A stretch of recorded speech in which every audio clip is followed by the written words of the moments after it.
This is Wayne W. Johnson from Night of Something Strange, Tales of Dracula, and Star Trek New Voyages Phase 2 / The Federation Files. And you're listening to the Horror Squad podcast.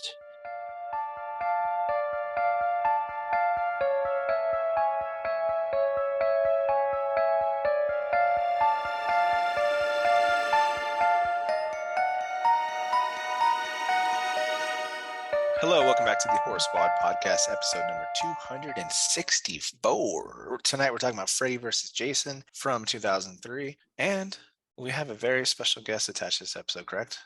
That is correct. We were full squad for the interview, the very rare occurrence where we had Wayne W. Johnson on. Now, who is Wayne W. Johnson? You will know him best from Night of Something Strange. He played the zombie jizz tampon eating many trades character in that movie. He was also in House Shark, She Kills. Steve watched a bunch of these. I think he talked about them on What Watch not too long ago. Also Tales of Dracula. He was also in Star Trek, which I did not know about. So yeah, he was in many stuff. We talked a lot. We talked, Night of Something Strange. We talked about his band. We talked about some of his other movies. So yeah, really good interview. Super nice guy. So stick around. End of the episode for the interview. Yep. Very cool guest. Very cool conversation. Very cool guy. I'm one of your co-hosts, Todd. You just heard Joe, and we have Steve. Anything happening the past week, gentlemen? I just want to say to the audience, so last episode we said that we were going to review Skinamarink as our main review, but after watching it, and this you can totally put the blame on me. No, it's just after watching it, whether you like it or not, there's just not much to talk about.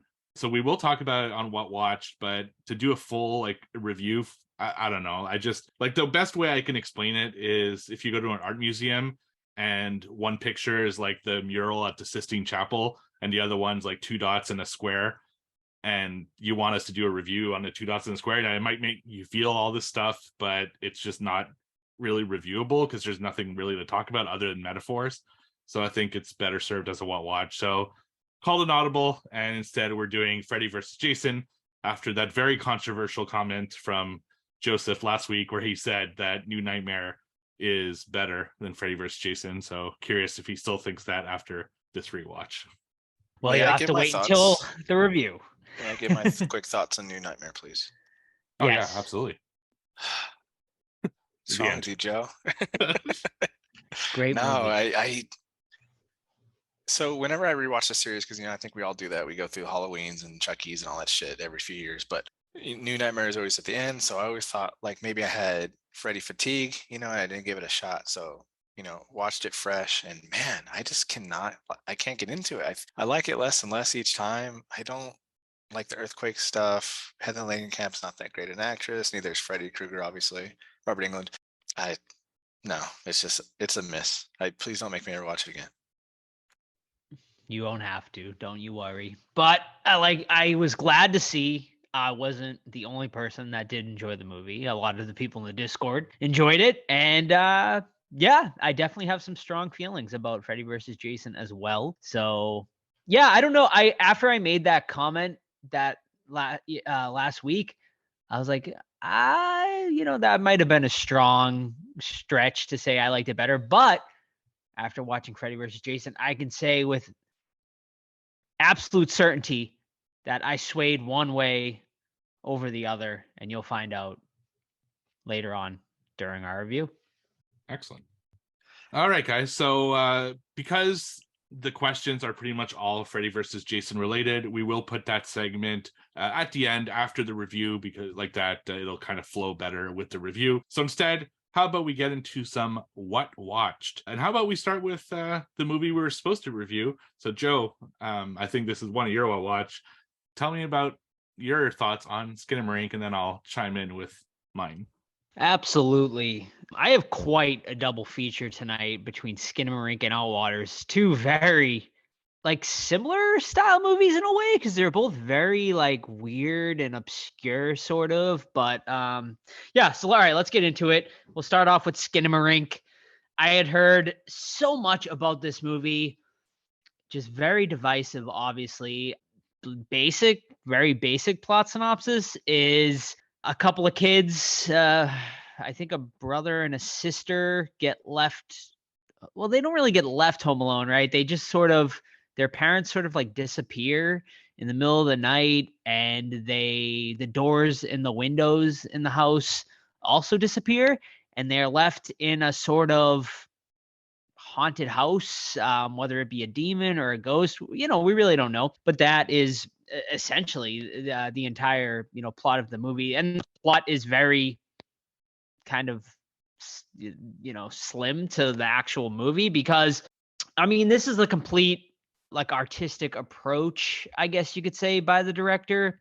It's the first half of this movie is terrible. Like, I'm not gonna, sugarcoat it. I was not sure I was gonna make it through, because the first 45 minutes is literally just shots of walls and hallways and ceilings with little to no substance whatsoever. You'll hear a voice every now and then. You'll hear, a parent talk towards the beginning, and you hear the kids talking, but then the movie picks up. I will say it does in a way reward your patience somewhat, because I think the second half of the movie definitely, I was left, full disclosure here, I did watch this movie in complete darkness with my headphones on, which I kind of cheated. I was reading some reviews, and people said that was the best way to watch the movie. And I think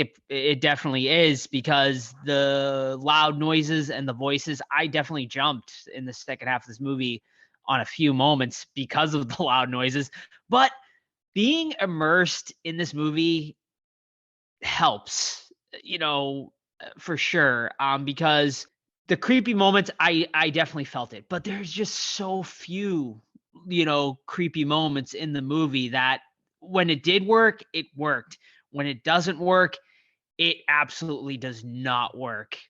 Did I enjoy my viewing experience at times, but not enough for me to, recommend this movie. The more I thought about it too, like after the fact, I did end up dropping my score down. I dropped it down. I give it 2 out of 5. I do appreciate the director's approach here. I think, he tried to do something different, right? He took a swing, whether he hit or missed, it's up to you. I think it's mostly a miss here. I just think it's too long. At an hour 40 minutes, and almost an hour of it is just no substance, shots of walls and hallways and whatnot. And, so yeah, overall, I was left disappointed, I guess, but I don't know. It's a weird movie to kind of review. Right. Which is why I kind of texted you guys after it. I'm like, I don't think we can make this as our main review, right? Because there's just not much to talk about. So as far as my thoughts, first, I'm going to say, just put it out there, whether you think this is the best movie ever or the worst, it doesn't make any difference to me. Like, I'm happy if you love it, and I'm fine if you don't. It's just one of those things. So this is just my personal opinion. So I watched it in the dark as well. I did not watch it with headphones because I was watching with my wife, but she only made it like 5 minutes in and then fell asleep, so that wasn't much help.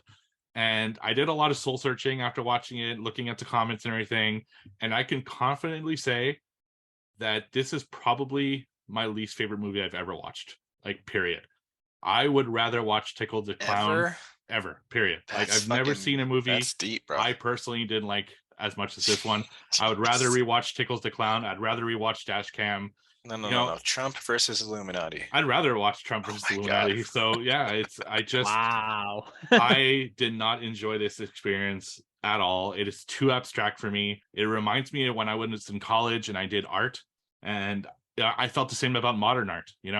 I went to the museum one time and I'm looking at all these amazing like frescoes, and I'm like, damn, this is great. And then I go to the modern art section. It's like a dot on a white friggin' piece of paper. And I'm like, this is $1 million piece. Like, fuck off. Why? I just don't get it. It's just, that's the way I am. I don't know. I felt nothing with this movie except boredom. And I watched the whole thing through, and I get what people might feel with it, like it reminds them of when they were scared as kids in the dark and everything like that. But the whole movie, I was just like, it's just voices and the occasional little like kind of face, and there's these eyes at one point, but I knew exactly what those eyes were from because I'd seen that item before in the movie, so it didn't scare me whatsoever. And it just didn't do it for me. Now, had this been a 10-minute short, I think maybe I would have gotten into it, because then it wouldn't be 50 minutes of nothing, of just shots of like the ceiling for nothing, and I would have been maybe more receptive to something like that. But as it stands, it's for an hour 40, forget it. I did not enjoy myself whatsoever. Now, if you want to experience what I think this movie is supposed to be, there's a game called Among the Sleep, where you play a child who goes to bed at night, and then you start like regular items in your room start coming to life, and it's like a child's imagination. It's amazing. It's not the greatest game, but it's a really cool experience. I think that's what I was supposed to feel with this, but went right over my head. No fear, no, just boredom. So didn't like it. Oh, I'm gonna piggyback real quick. I got 14 minutes into the film before I turned it off. Not because I was hating it, just because we had to record. So I'm interested, but I told Steve, at 7 minutes, I was already looking at my phone. So it's like, but to piggyback off what Steve said, like this is something that I would have made on a high-8 video camera by myself when I was 14 or whatever, because I didn't have any friends that would want to make movies with me. So that's like the vibe I'm getting.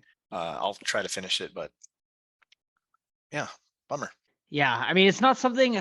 It's not something I despised sitting through or anything like that. It's just I don't think I could sit through it again.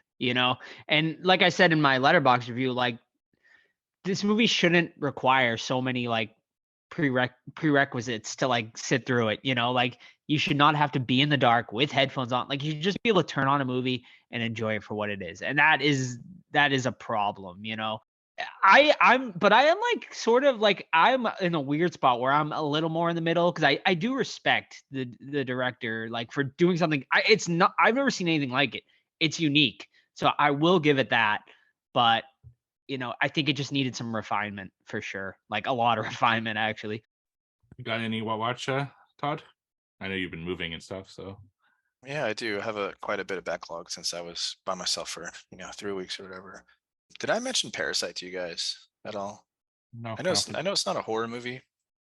It's definitely got like the thriller vibe to it, but Best Picture from a few years ago, and I finally got around to watching it. So I won't give a lot since it's not a horror movie, but I really like that film. It's really cool, and the concept of someone living in your basement without you knowing is like terrifying. So that was a cool one. But to go on to another horror movie, doing the my movie world tour on Letterboxd, because you got that. If you don't know, it's a feature where you have the whole planet, and every time you watch a film, it turns that country green. So you'll have green and gray being what you didn't watch. So you got to fill it all in, baby. But Steve and I have been battling, and then Steve gave me a little tip that ABC's of Death Part 2 gives you like 14 countries or something stupid like that. So I watched that, and I knocked out Cuba among some other films. And there's some really effective shorts in that movie, but there are some that are like fucking terrible, man. Like how the hell this got on there, I have no idea. But one that stands out to me that I think that was really like clever was a claymation piece where it's like a lot of bugs and a lot of gore and a lot of torture and stuff. And I love claymation. To begin with, I think it's like a great art form. So that alone in ABC's Death Part 2 is really cool. But overall, it's just it's forgettable. So my first one tonight is a movie that actually just released on the day we're recording, and so is out by the time this episode comes out, and you can watch it on VOD, and that is called They Wait in the Dark.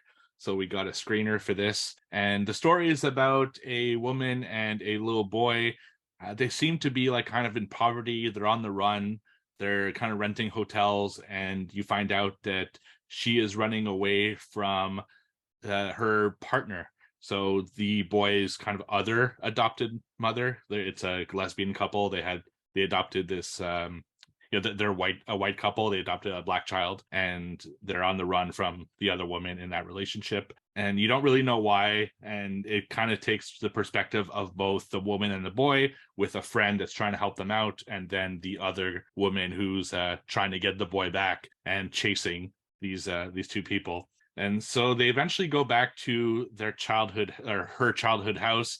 It's all like fucked up and shit, but she doesn't have any other choices. And all of a sudden, this kind of ghost demon thing starts attacking her in the house, and the movie is kind of trying to figure out why this thing is attacking her.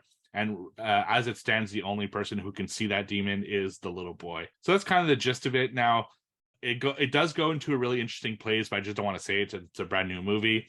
And I gotta say, if you watched Slapface, which I think was last year or the year before, it has a lot of those vibes in the sense that these kids are seeing kind of this demonic ghost figure, and it's almost like taking care of them in a way. And the movie's kind of exploring as to why it's doing that. And it actually goes to a really interesting place. Like, I think the ending or the last like 10, 15 minutes are really good and made this movie worth at least checking out. Now, I wouldn't go out of my way to watch it. In fact, I think if you're going to watch a movie like this, Slapface was actually really good, and you should check that one out instead. But there are definitely some merit to this story as well. It's a pretty simple story. There aren't a lot of characters. It's kind of low budget, but still filmed really well. Good performances. So yeah, I dug this one. I just don't think it's like a great film. I think it's just one of those that if you happen to see it on streaming, you should check it out. So that's They Wait in the Dark. Very cool. All right, my last one tonight. Shout out to our friend of the show, Alex Brocar fan, who helped us out a lot at our Omri Cats event. He reached out and offered a couple free tickets to attend an advanced screening sponsored by Screenbox TV to check out a new indie horror movie called The Outwaters. So I attended the screening over at Cinema Salem, a sold out crowd, by the way. And yeah, fun enough, Damien Maffei, another friend of the show, ended up going to screen too. So I went out to dinner with him beforehand. We talked a lot of horror. He gave me some inside info on a new video game he's working with, which we cannot announce on the show yet or anything, but that's going to be coming. New video game he's going to be coming out with very soon. A horror property that is pretty cool. I think a lot of fans will dig that as well. He also gave an update on Dark Circles, my big movie premiere, background movie premiere, where I don't say a word, but you'll be able to see me. I cannot wait to see that, man. I know that fucking guy. So if you want to see me in the background in the diner scene, that is going to be coming out sometime this year. Hopefully, working with Damien on doing a screening here in Salem, maybe once it finally releases. But anyway, back to The Outwaters.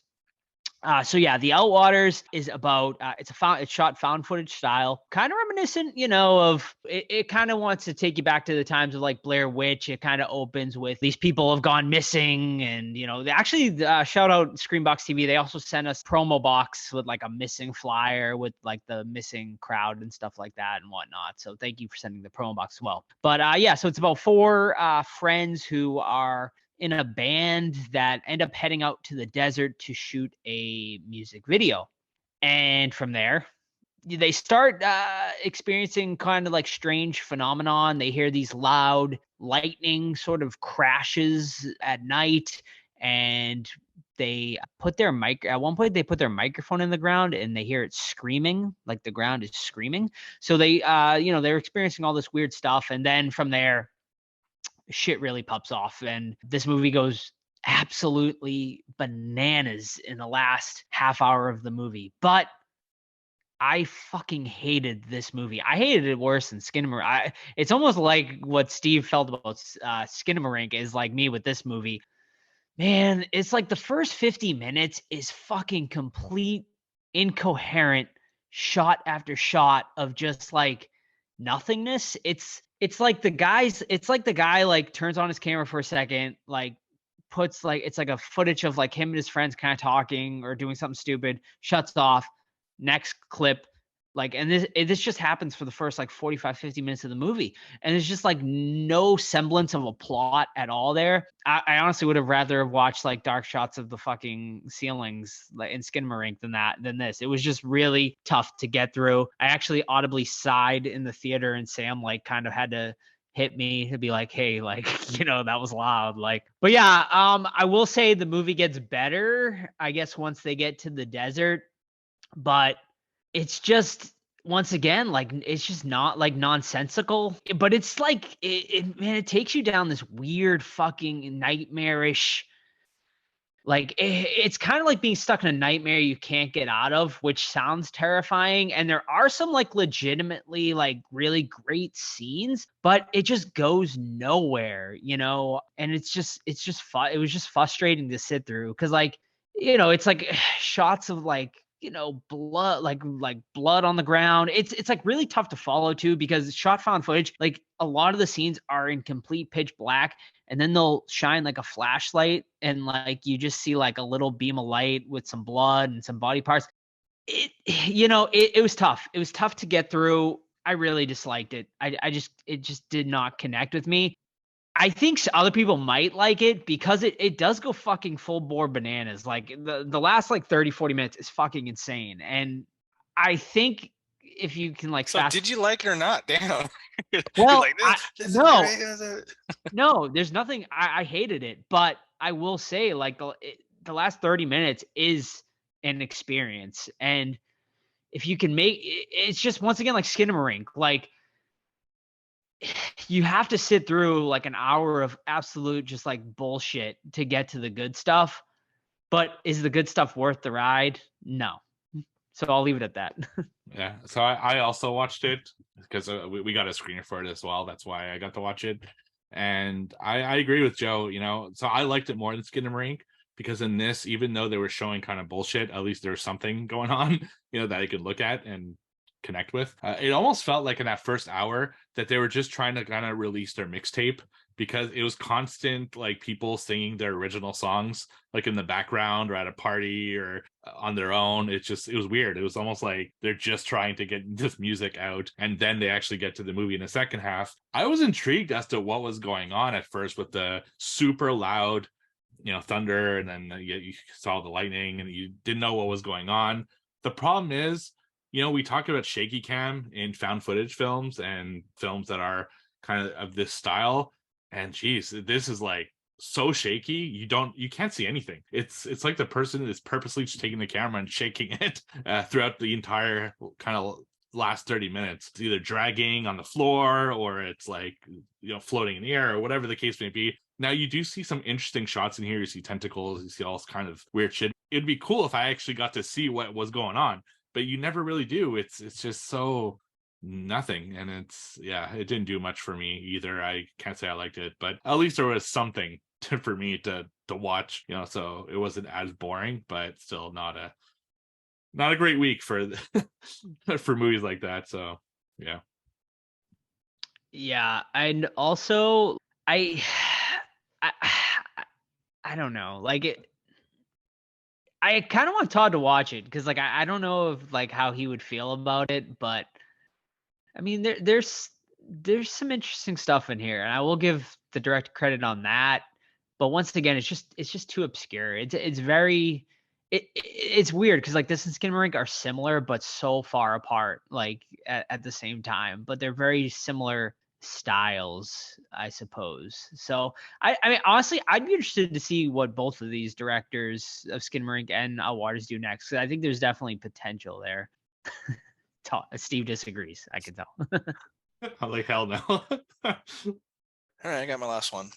So I just, recently moved back, and this is part of the story because my friends, shout out to TJ and Brent, my horror movie friends, about once a month or every so often do horror movie night, right? So we each bring one film and we watch it, usually a blind film. I had bought this film called Hard Gore from 1975 from a little known label called Massacre Video. Knew nothing about the film, just like, oh, this looks interesting, grabbed it. So I go to the house. Mind you, I haven't seen these guys in about a year, and we watch my movie first. Turns out Hard Gore is a hardcore pornography film. Um, I'm talking cum shots, anal, fucking lesbian stuff, gangbang. I'm like, what the fuck? I'm like, we watched the whole thing, yes, but there's a small horror fucking plot where the main actress, quote unquote, is a nymphomaniac. So I think her father character, I don't really sure, brings her to an insane asylum so they can cure her of nymphomania. I kid you not. The very first fucking scene, the nurse is like, okay, let's show you your room. She locks the door and they get down. There's actually like some really cool horror stuff in here. A wiener gets chopped off. there's some kind of like devil worshipping cult, I guess. One of the actors looks just like Tom Savini, and we could not stop laughing about it because he's one of the main dudes that bangs. And each time this one devil guy ejaculates, he goes, Nirvana. And it's just funny. So hardcore 1975, it's porn. So if you're into that, there you go. I'm sure it's on Pornhub somewhere.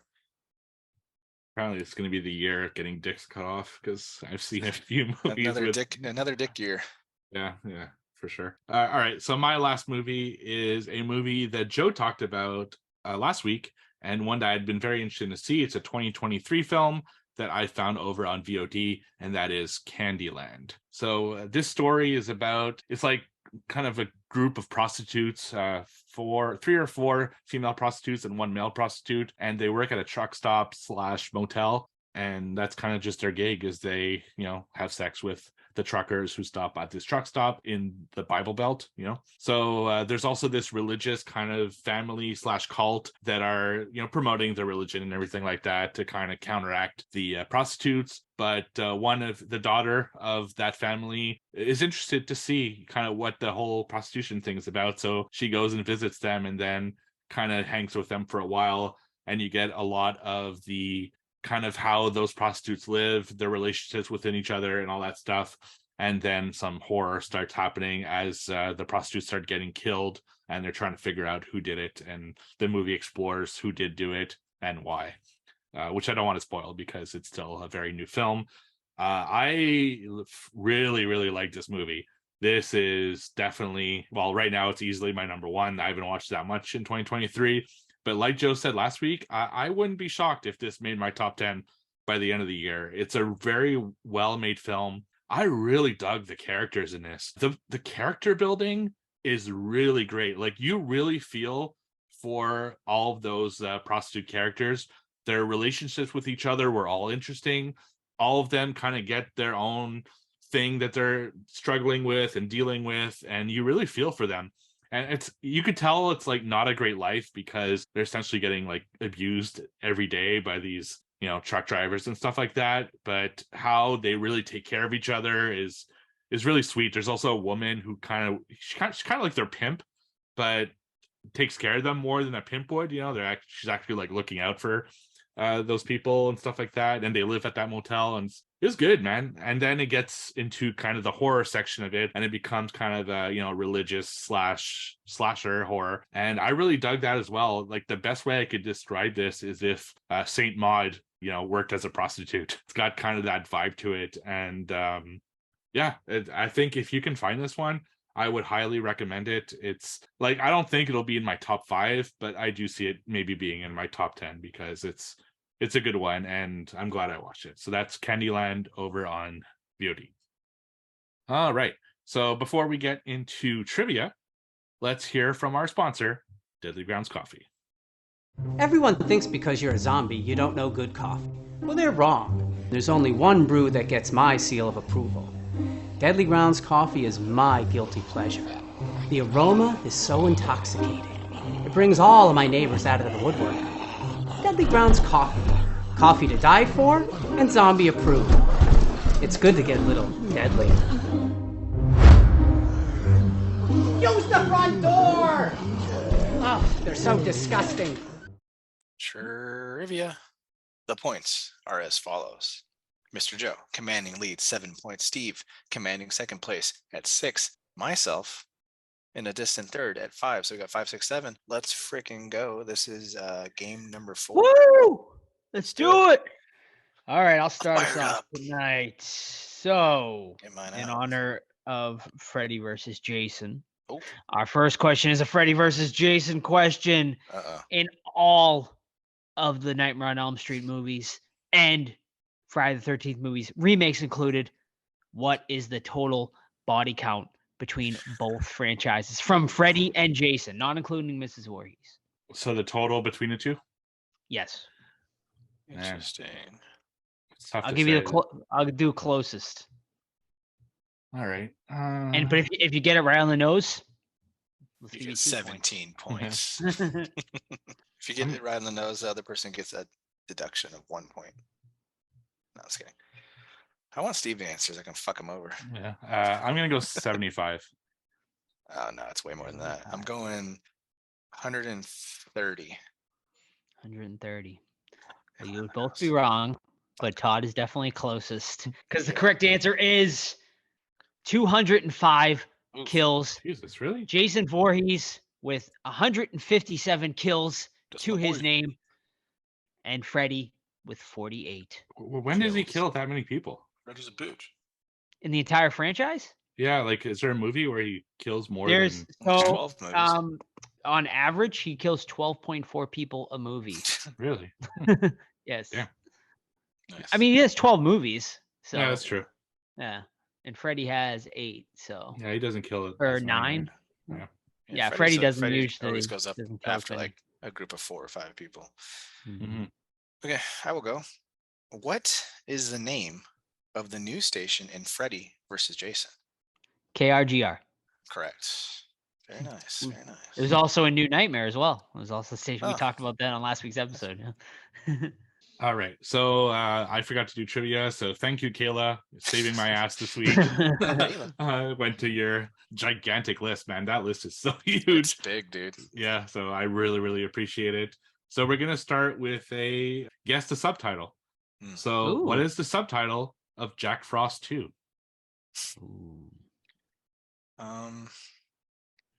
He's nipping at your nose. No? Okay. Well, give the old college try. God. God. Deadly Winter. Deadly Winter. I like that. No, it's not. So the actual answer is Revenge of the Mutant Killer Snowman. Ah, Wow. I've never seen Jack Frost 2, Really? so no, never. I think I have. There's like a Interesting. bikini scene where he turns himself into an ice cube. Hmm. Pretty sure that's All part right. 2. I don't know. All right. Next one. Match the movie to the killer. Oh. A new favorite. Okay. Roman Bridger. Roman. Roman Bridger. Is that a name? Well, I guess you can't tell us. Yeah, it's his name. It's a name. Yeah. Oh, well, I don't know. It could be like a guy that's a Roman that A makes Roman bridges. Bridger. Yeah. We're Bear doing Living Match Bridge. the Movie? Match the movie. Okay. Would you say Roman Night Living Bridge? Yeah.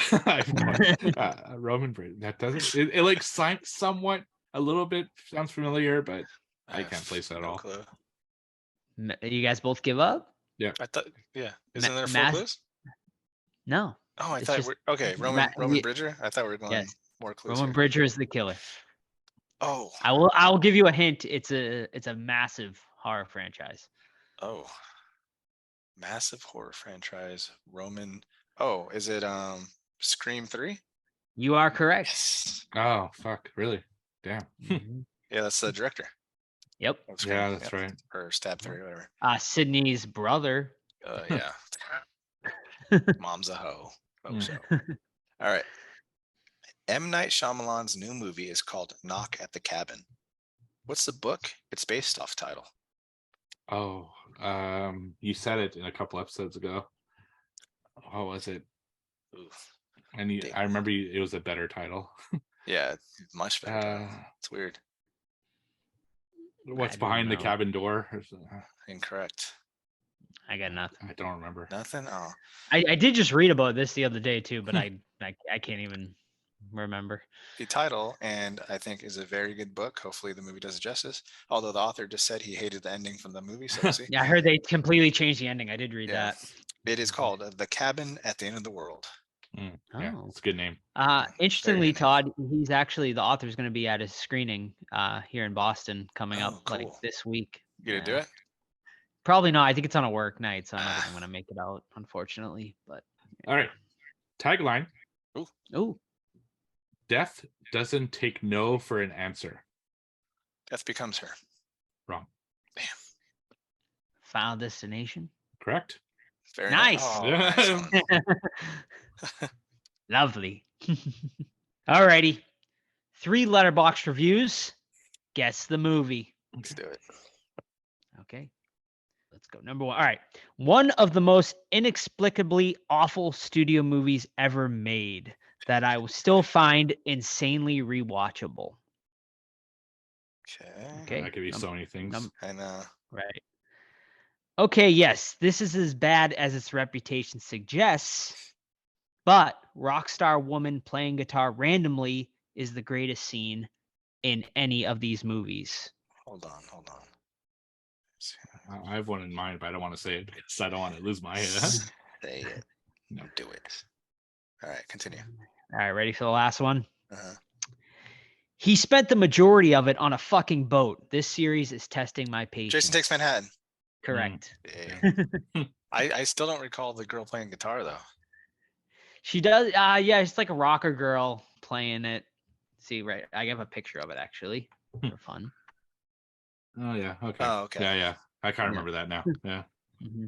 Okay. 4 clues, baby. 4 clues.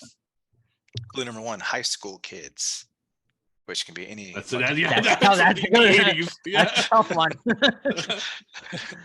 Clue number 2: love of body parts. Oh. Ooh. I want to say it, but I don't want to lose my turn. So. All right, get ready. Clue number 3: school bus. School bus.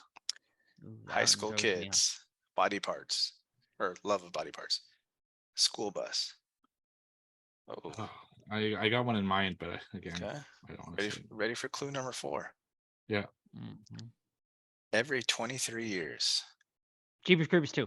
Correct. Damn it. What was your That's thought on not- that? It wasn't that. I had pieces at one time, but anyway, I'm off today. All right, last question. Okay. Which movie franchise is based off an X-Files episode? Franchise. I feel like we got this. I feel like we've heard this question, or we Yeah. talked about this on an episode or something. I think we did too, but so this is actually an original for me. I saw a TikTok about it and I looked it up, and like, sure enough, yeah. Okay. What is Brothers? Wrong. Fucking scary episode though. Yeah, but it's a movie franchise, not the episode title. I mean, I think Final Destination is a good guess again, but It is. Yeah. Is it? It is. Yeah. Found Damn it. Destinations based off an X-Files episode. Nice. Mhm. Good show, man. Yeah, amazing show. All right. Big night for Joe. He comes in strong with a big 4. Myself 3 coming back. Steve with the goose egg tonight. Joe is in the lead with 11. Myself second place 8. Steve third 6. Let's go next week. See what happens. Woo. All right. What are we talking about here? Freddy versus FVJ. Jason. Freddy versus Jason. All right. Freddy versus Jason, directed by Ronnie Yu from 2003. Evil will battle evil. All right. In an attempt to free himself from a state of forgotten limbo, evil dream demon Freddy Krueger devises a plan to manipulate undead mass murderer Jason Voorhees into slicing and dicing his way through the teenage population of Springwood. But when the Master of Dreams loses control of his monster, a brutal fight to the death is the only way out in this long-anticipated crossover between 2 of modern horror's most notorious killers. Yeah, so the film starts off with Freddy Krueger bitching in the underworld. You know, he's been forgotten. He's lost all his power because he's based off fear, right? And no one's remember him anymore. So he searched through hell for someone to help bring his notoriety back to Springwood. And he found Jason Voorhees. Cut to Jason in a little dream sequence where he's, hunting down a girl that's skinny dipping. And then Freddy Krueger pretends to be Pamela Voorhees and tells him, Jason, you can never die. You need to go back to Springwood and teach those kids a lesson. So Freddy brings him back to life, and Jason goes to Springwood to start killing people. And Freddy's master plan is to get them, the town's people, to think that the kills are from Freddy Krueger, so he can get his strength back and start coming back and shit like that. But it gets out of Freddy's control because Jason's just too damn good at his job, because he's a real killer. He's a real go-getter. We are introduced to our new quote-unquote teens that all look like they're 35 years old, and they're partying. And we'll just leave it at that, because that's the cast that we're going to see fight Jason and Freddy. I've always liked this movie since, I didn't see it in the theaters, saw it on DVD. And does it have some really bad stuff in it? Absolutely. But overall, I think it's a really fun movie. I really like the use of just blood, especially during the final scene or our final fight. And I think Jason and Freddy both look great. So overall, I like this one. Yeah, I actually did see this in theaters. I remember being so fucking excited going into the theater to see this, and seeing it in a theater with a sold out crowd, it was an amazing experience. I softened on it, I think, a little bit more once I like actually watched it at on home video, when kind of the, I guess, excitement wore off, because we were waiting for years and years for Freddy versus Jason. I mean, it had been rumored since, of course, Jason Goes to Hell, with the infamous last scene when, Freddy comes and pulls Jason's mask into hell, and then, flash forward 10 years, still waiting for it, and finally get it.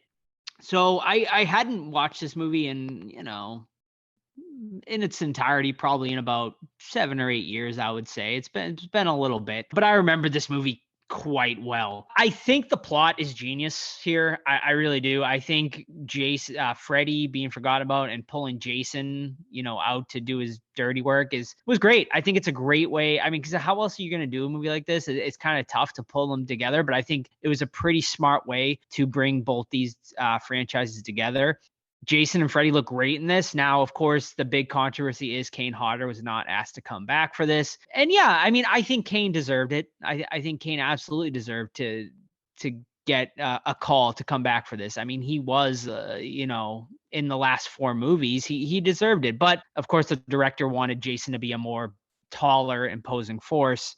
I don't think it was necessary. Like, I understand, like, he wanted Jason to be taller than Freddy for the fight scene stuff. I think it still would have worked with Kane, but that's me kind of digressing here. So yeah, I mean, overall, I think this is a fine movie. It's fun. It's got great moments, great fun, turn off your brain type movie. But I think we did deserve better for a Freddy versus Jason movie. I think they could have did, better, but I think it's fine the way it is. I have a lot of problems with it though. But yeah, I mean, overall, it's a pretty fun watch. So this is a movie that I watch, I'd say, at least every 2 years. And I have since I saw it in theaters way back then. And is it a great movie? No, there's a lot of issues with it, but I fucking love this movie. I just absolutely adore it. It's a fun movie to watch. It's one that you really can't look too much into the details and just kind of enjoy it for what it is. I mean, you get Freddy and Jason in the same movie. That's so fucking cool. And I think they both look great. I don't mind that they didn't use, Kane Hodder for this. I don't think it made that much of a difference. Now, if they'd used another Freddy, then I would have felt probably differently. But for Jason, I mean, we've seen a lot of Jasons over the years, so it wasn't that big of a thing, other than them, I guess doing conventions together for this movie would have been cool. But other than that, didn't do much for me. I love the look. I like Jason's mask in this one. I like his kind of uncovered face in this one. And yeah, it's a blast. Just the fact that we actually got this is a miracle, in my opinion, to have 2 different franchises cross over. I don't know if they could do this today with all the rights issues and shit like that they've had over the years. So having this is just fantastic. And it's a tough pull because you have to introduce a new story with new characters, but also, you have to give Jason his due and you have to give Freddy his due, and doing that is not easy. And I think they did a pretty good job of it. They both got ample screen time. They both got to kill some people. Jason more so than Freddy, but that's part of the story. And that final fight, it's a blast. It's just cool to see them fight. And yeah, I love it. It's just the way it is. Yeah, so for the gentleman that was in the insane asylum or psychiatric hospital, he was in there for 4 years, right? He said. So dumb as fuck Lori, this hot blonde, is not dating because she had a boyfriend in the fucking 8th grade. Give me a break. I think that's the stupidest fucking thing of all time. I don't know. And I would fucking clap Freddy's cheeks, man. I've said it before, say it again. He's a bitch. There's no way that he would stand up to Jason in the real world. I did not understand that, because when Freddy's in the mortal realm, he doesn't have superpowers, right? And he's like taking like fucking big ass shots and flying through the air and stuff and doing these like flying elbows, which I thought were ridiculous, but it was still fucking really cool to see them fight. Like I fucking loved it, except when they're in the dream world fighting. That was like so dumb. I hated that aspect of it. Not only with Jason being quote unquote afraid of water, which he is not, because he's been in fucking water every movie. He uses it to ambush people. Part 6, he like almost gets Tommy in it and so on. That's stupid as fuck. But what I hated the most about it was like the terrible use of CGI when he's like Freddy does this stupid head nod to like throw Jason around. And then he just like ragdolls him and he looks like a fucking terrible little CGI puppet. And then and to add insult to injury, they do pinball sound effects. I was like, get out of here, you fuck. Yeah, but see, to me, anything that's in the dream world it is like different rules than the real world, right? And I think like the pinball thing, is it ridiculous? Absolutely, with the sound effects and everything. But that's what Freddy was for especially the last like 3-4 movies that he was in, right? And I think it's just paying homage to that. And the water thing, in the real world, he didn't seem to be afraid of water because you see him at near the end on the pier and everything. Only in the dream world did he seem to be really afraid of water. So I wonder if it's different because it's a dream world, that it's kind of bringing back Like old subconscious childhood. kind of thing. Right. And that's the same thing. Like a few times in the movie, I found myself like, okay, this is a little ridiculous. Like I didn't like Pamela Voorhees because, obviously it's not the same actress that played her. But then it's like, it's not her because it's Freddy's interpretation of her. So I can kind of accept that it doesn't look exactly like she would, and then there's that other scene where the friends are they have really bad dialogue at one point where they know the whole plot of what Freddy's going into and stuff like that. I'm like, how the fuck do they know all that? But then it turns out that that's the dream world. That's not the real world. That's a conversation Freddy's having between himself, essentially. So I could forgive, to me, the dream world stuff because it plays by different rules. But real world stuff, that's different. And when I saw Freddy fight, it kind of reminded me of when Yoda fought in like Attack of the Clones, where it's a character that we've never really seen fight like that, and all of a sudden he's got these fucking spinning heel kicks. He's like jumping around. I'm like, god damn, Friend's been taking some Muay Thai on the side because quite the fighter. So I thought that was hilarious. So I had a question about a dream world question that I had that I was confused with. So the stoner pothead, he sees the terrible Freddy centipede, which no one can forgive. That's awful. However, my question is, was the stoner in the dream world acting out, destroying Hypnosil, or was he sleepwalking? Well, Freddy jumps into his body, so basically Freddy has taken over his body, and Freddy is the But one in the real dumping world or the the dream Hypnosil. world? In the real world, I guess, yeah, because like, So he right? turned into a Well, worm? maybe like, so maybe when he takes over his body, he's still in his subconscious is sleeping, right? So Freddy's able to control his body in the real world, kind of like in Nightmare on Elm Street 3, where what's his face is sleeping, but in the real world he's sleepwalking, and Freddy ends up, throwing him off the The balcony there. the dummy or whatever it's called with the Yeah, where puppet he's got him strings. the The puppet. marionette, Yeah, yeah, right. that's Yeah. awesome. So That makes essentially, sense. he's kind of doing the same thing here, where he's controlling him to dump the Hypnosil in the real world. I really did not like that hospital scene like at all either. Like when they go there, I just felt like it was more filler than anything interesting. I will say there was cool imagery though, with like all of the patients that were in comas from too much Hypnosil when they kind of got up and all pointed. That was creepy imagery, but.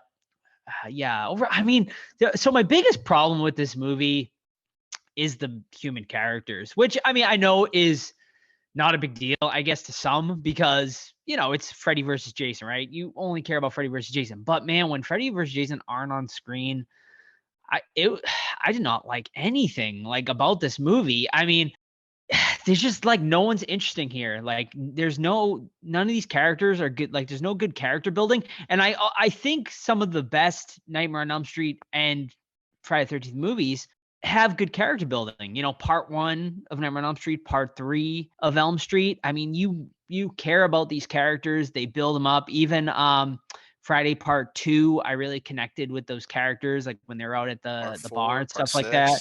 Yeah.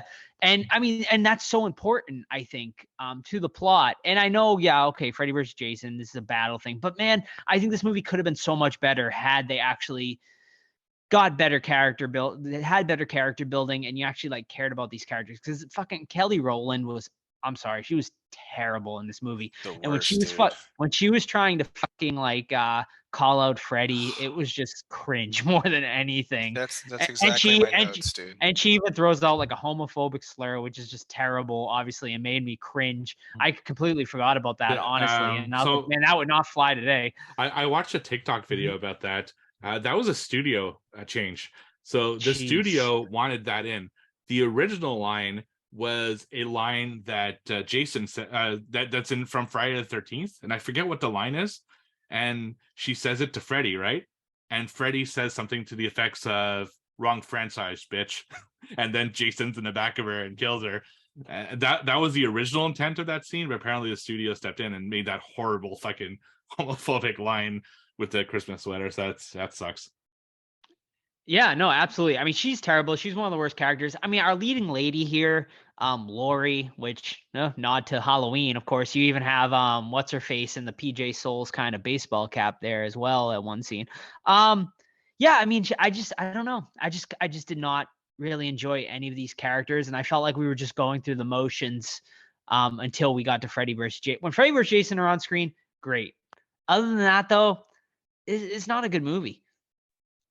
Yeah, I was gonna say Kelly Rowland. I even put super cringy as well. So thanks for saying that. And it sucks too. Like when Freddy and Jason finally square off in the burning building, which is a cool ass shot, we immediately cut to fucking Lenderman and whatever that girl's character was. I'm like, we don't give a fuck about Lenderman. Let him fucking die. I don't care. But Laurie's performance, it's like some points she's like really good. Like she's fake crying and she's like, oh, she's pulling off. But then like other stuff, she's like completely wooden or like not even fucking there. It's like a very strange performance, and that goes for everybody. Like you said, like beside, I can't think of anyone that like really stands out as like a solid performance in this.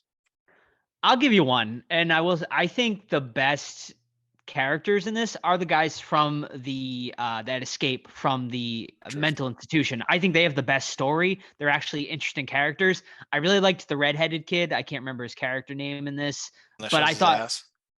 Yeah. Whether he gets drugged out to help escape. I think they have the most interesting and best story of this movie. I think maybe the better movie is maybe they were all kind of in the mental institution and then escape or something like that. I think that's a more interesting story, like kids stuck in Weston Hills, almost an homage to Part 3 in a lot of ways. I think that it maybe is better here. But just like all these kids just kind of meandering around. I mean, the rave scene's kind of cool, but even that, it only gets good when Jason shows up and just starts slaughtering everyone.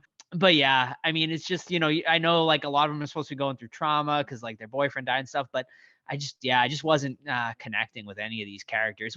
I mean, other than that though, like I think it's still still a really fun movie, but I just think it could have been better, and that's why.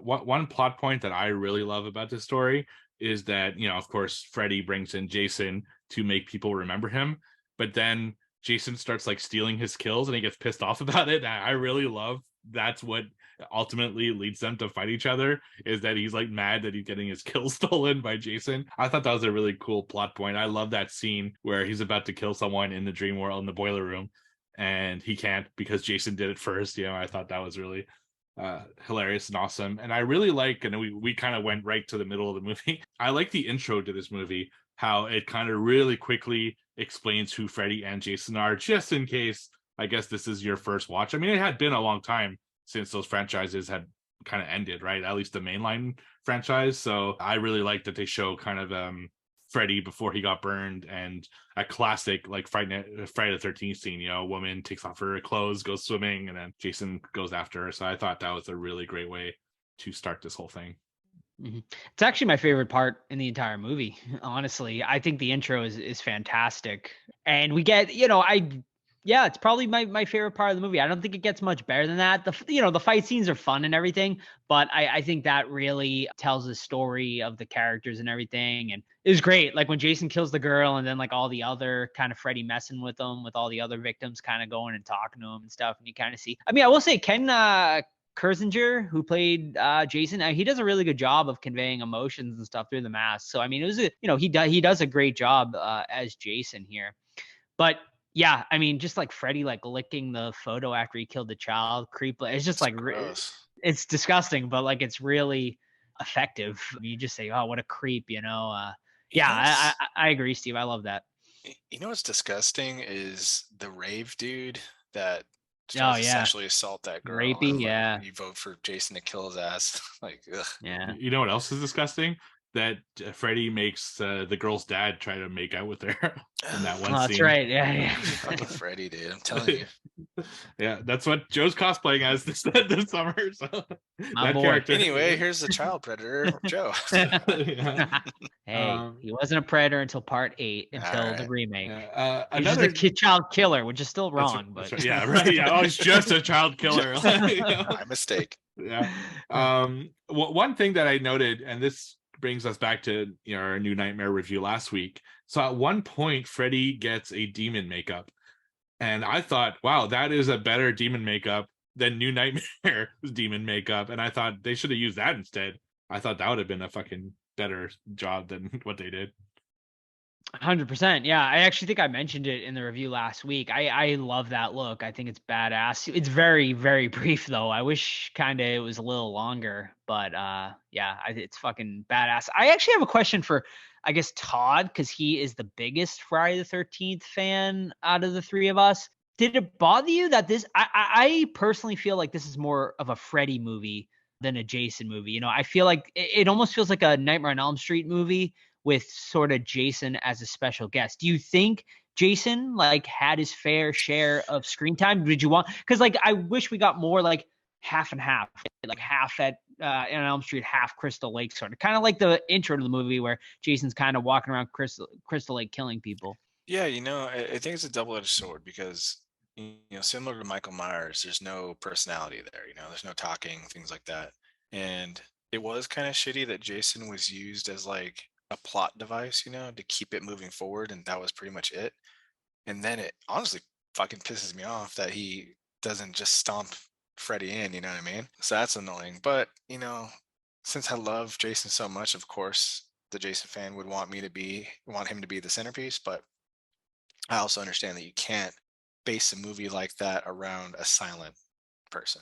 So Yeah, I kind of agree with that. That's the problem, right? Freddy can talk, so he can kind of set up things a lot more. But I thought Jason kind of got his due as well, because he does most of the kills, which is, let's face it, that's what we're watching these movies for, is to see the unique kills. And the entire end sequence takes place at Camp Crystal Lake, or whatever it's called now. I think it has a different name by the events of this movie. So, I mean, I think he got his due for a silent character. I think they made him almost like the hero. They kind of played him off as the one you're supposed to root for out of the two. So I thought that was an interesting choice as well. yeah, they made us sympathetic for sure when she goes into his dream and he's getting picked on, and then Freddy's drowning him and shit. And then even at the end, Jason's looking up out of the water, and she's fucking longingly looking at him before he sinks down. Yeah, exactly. But it makes sense. I mean, if you're going to choose between the guy who kills children and the guy who got beat up by bullies and died as a kid, and also kills children. Well, more teens than children. Yeah. So yeah, it's I would guess you're going to vote for Jason in that case. It's like when you vote in politics, lesser of two evils. But right. Jason, come on, Joe, please. Jason would stomp him. Admit it. Oh yeah, no, he definitely would. I mean, I think it depends though, right? And we see it here. If Jason's in the dream world, Freddy's gonna beat him because Freddy makes the rules there. But in the real world, absolutely, yeah, Jason kills Freddy. Right, which kind of brings us to the final fight, right? So, what did you guys think of the final fight? Now, the final fight to me is two things. The first part of the fight is this ridiculous kind of over the top, using fucking air pressure bombs and all those big moves, the rebar and all that. Yeah, but the second part of the fight is them kind of using their own weapons against each other, and I thought that was really cool. So, what did you guys think of those? Yeah, I mean, I agree with Todd a little bit. I didn't love the original fight in the boiler room, in the dream sequences where he's kind of fucking pinballing him around. It was okay, but it wasn't really a fair fight. But yeah, I mean, the fire sequence is fucking amazing. Absolutely love that. It's just such a badass look.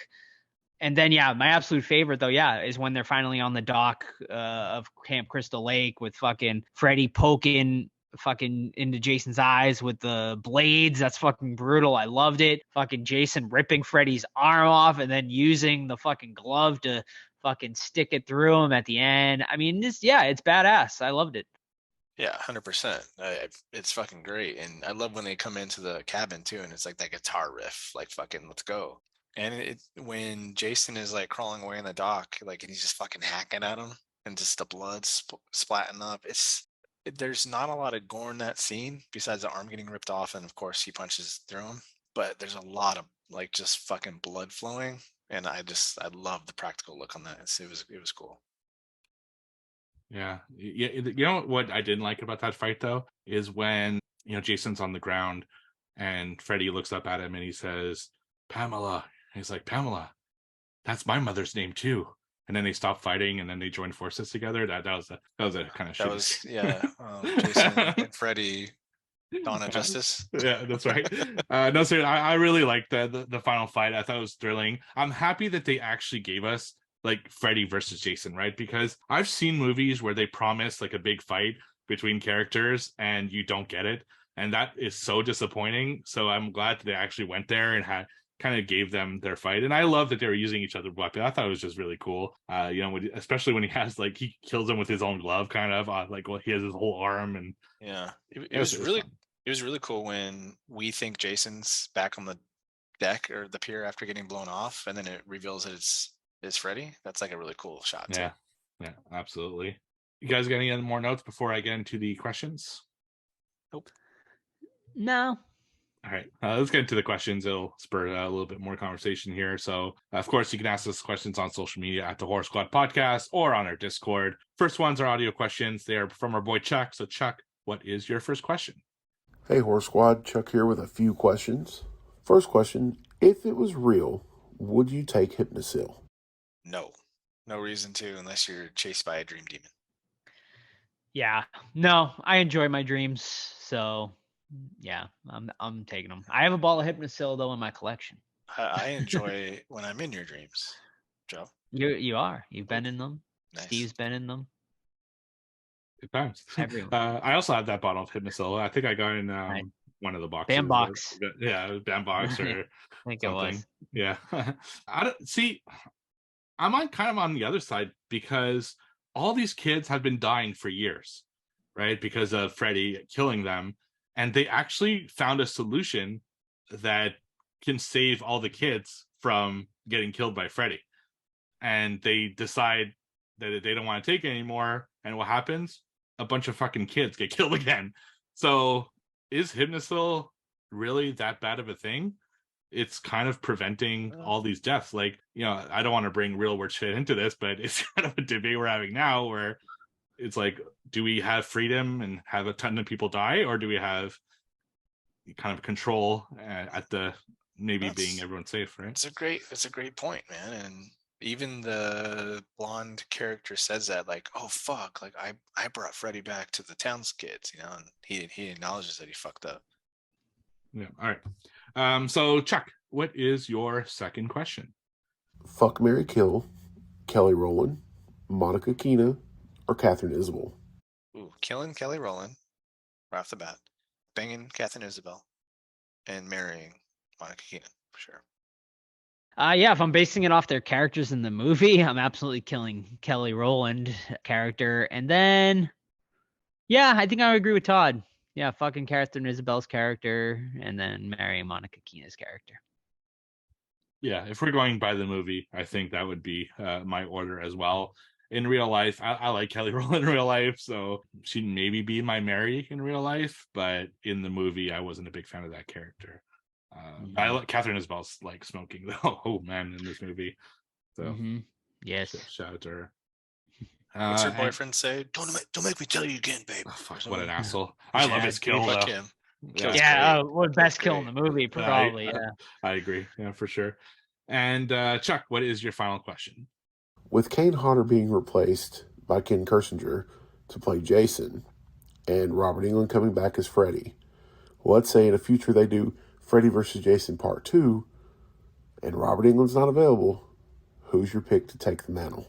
Thanks, guys. Look forward to the episode. Have a good one. I mean, it's so tough to replace Robert Englund. Hey, I mean, I know Kevin Bacon's expressed some interest, so why not? Let's give it a shot.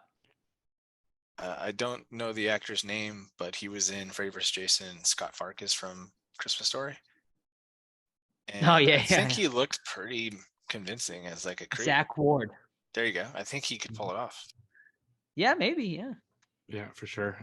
For me, because you're doing Freddy versus Jason 2, I think I'd give Jackie Earl Haley another shot, but using like a more traditional Freddy as opposed to his Freddy, because we've seen with Hayden Christensen giving him another shot, like another lease at life, and he nailed it out of the park. And you gave Brendan Fraser another shot, and he's nailing it out of the park. I think sometimes they just had like the wrong movie or the wrong role, and I'd like to see him get another shot and kind of see what he can do with the character.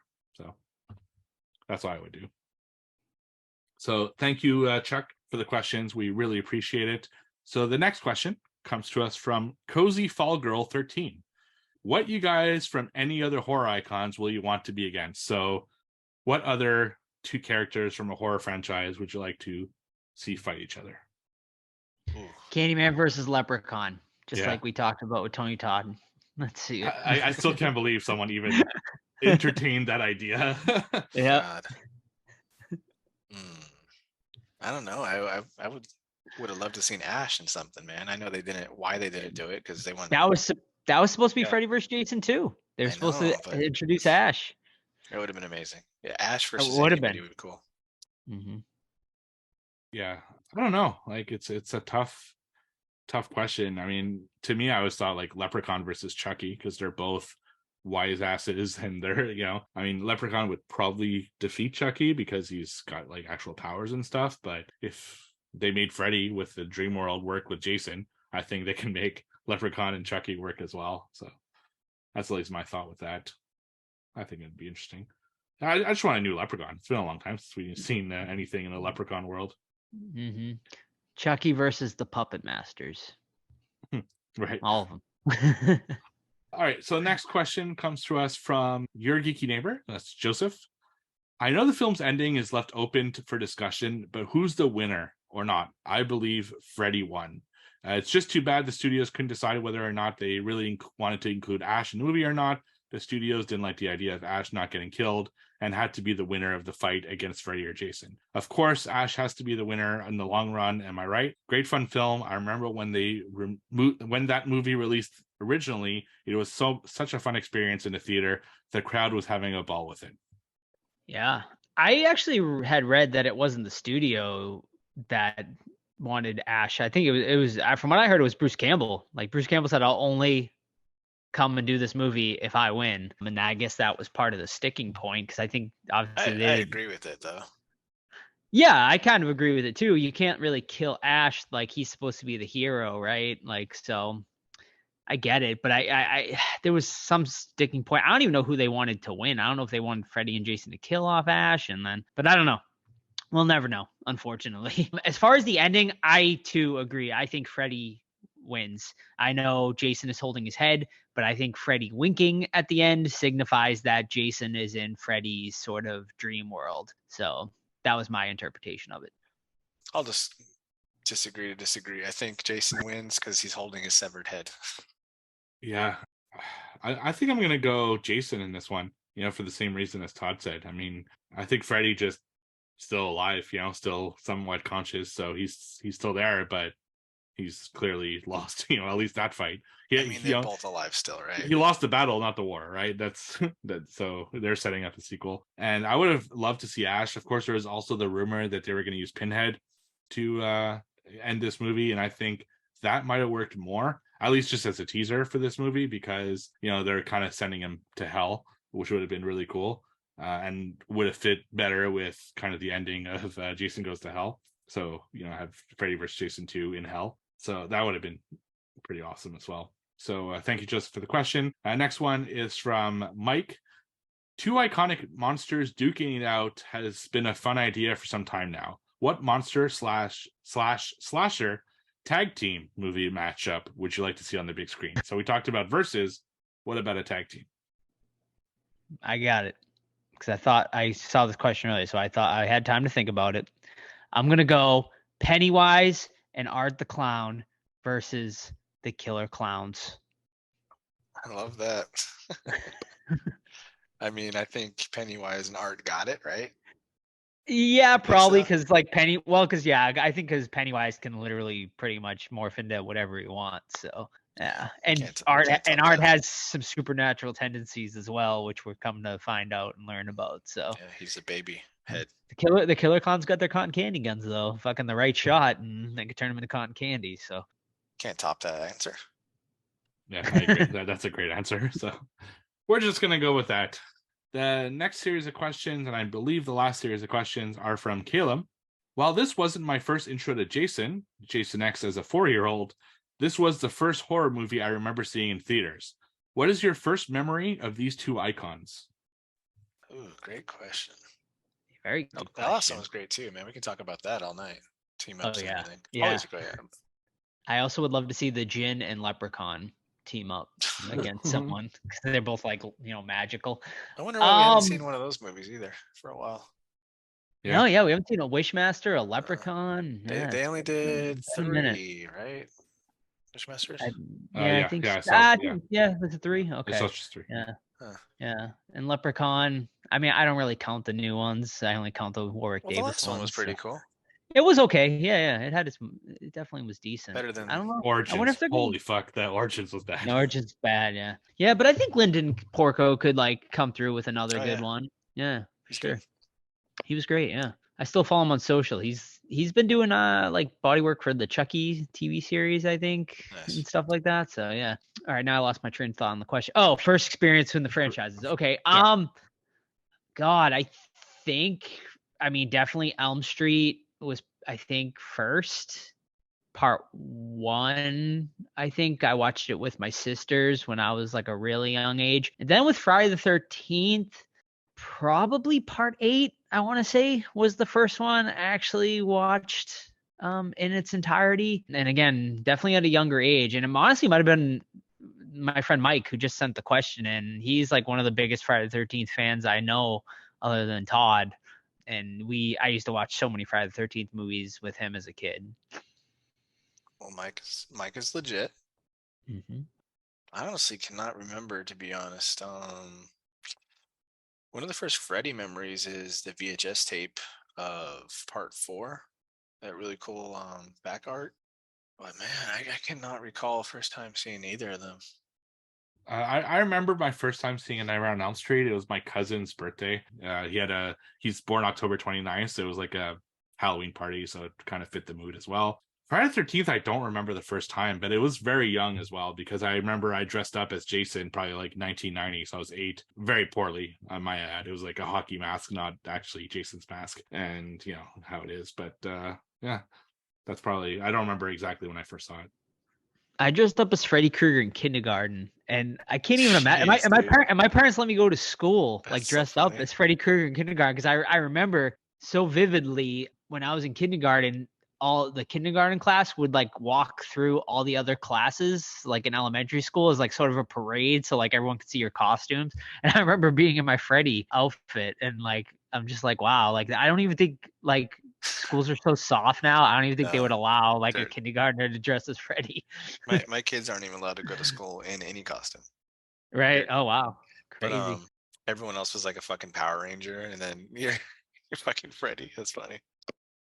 Yeah, it's crazy. So I dressed up as Freddy when I was 11 for the first time.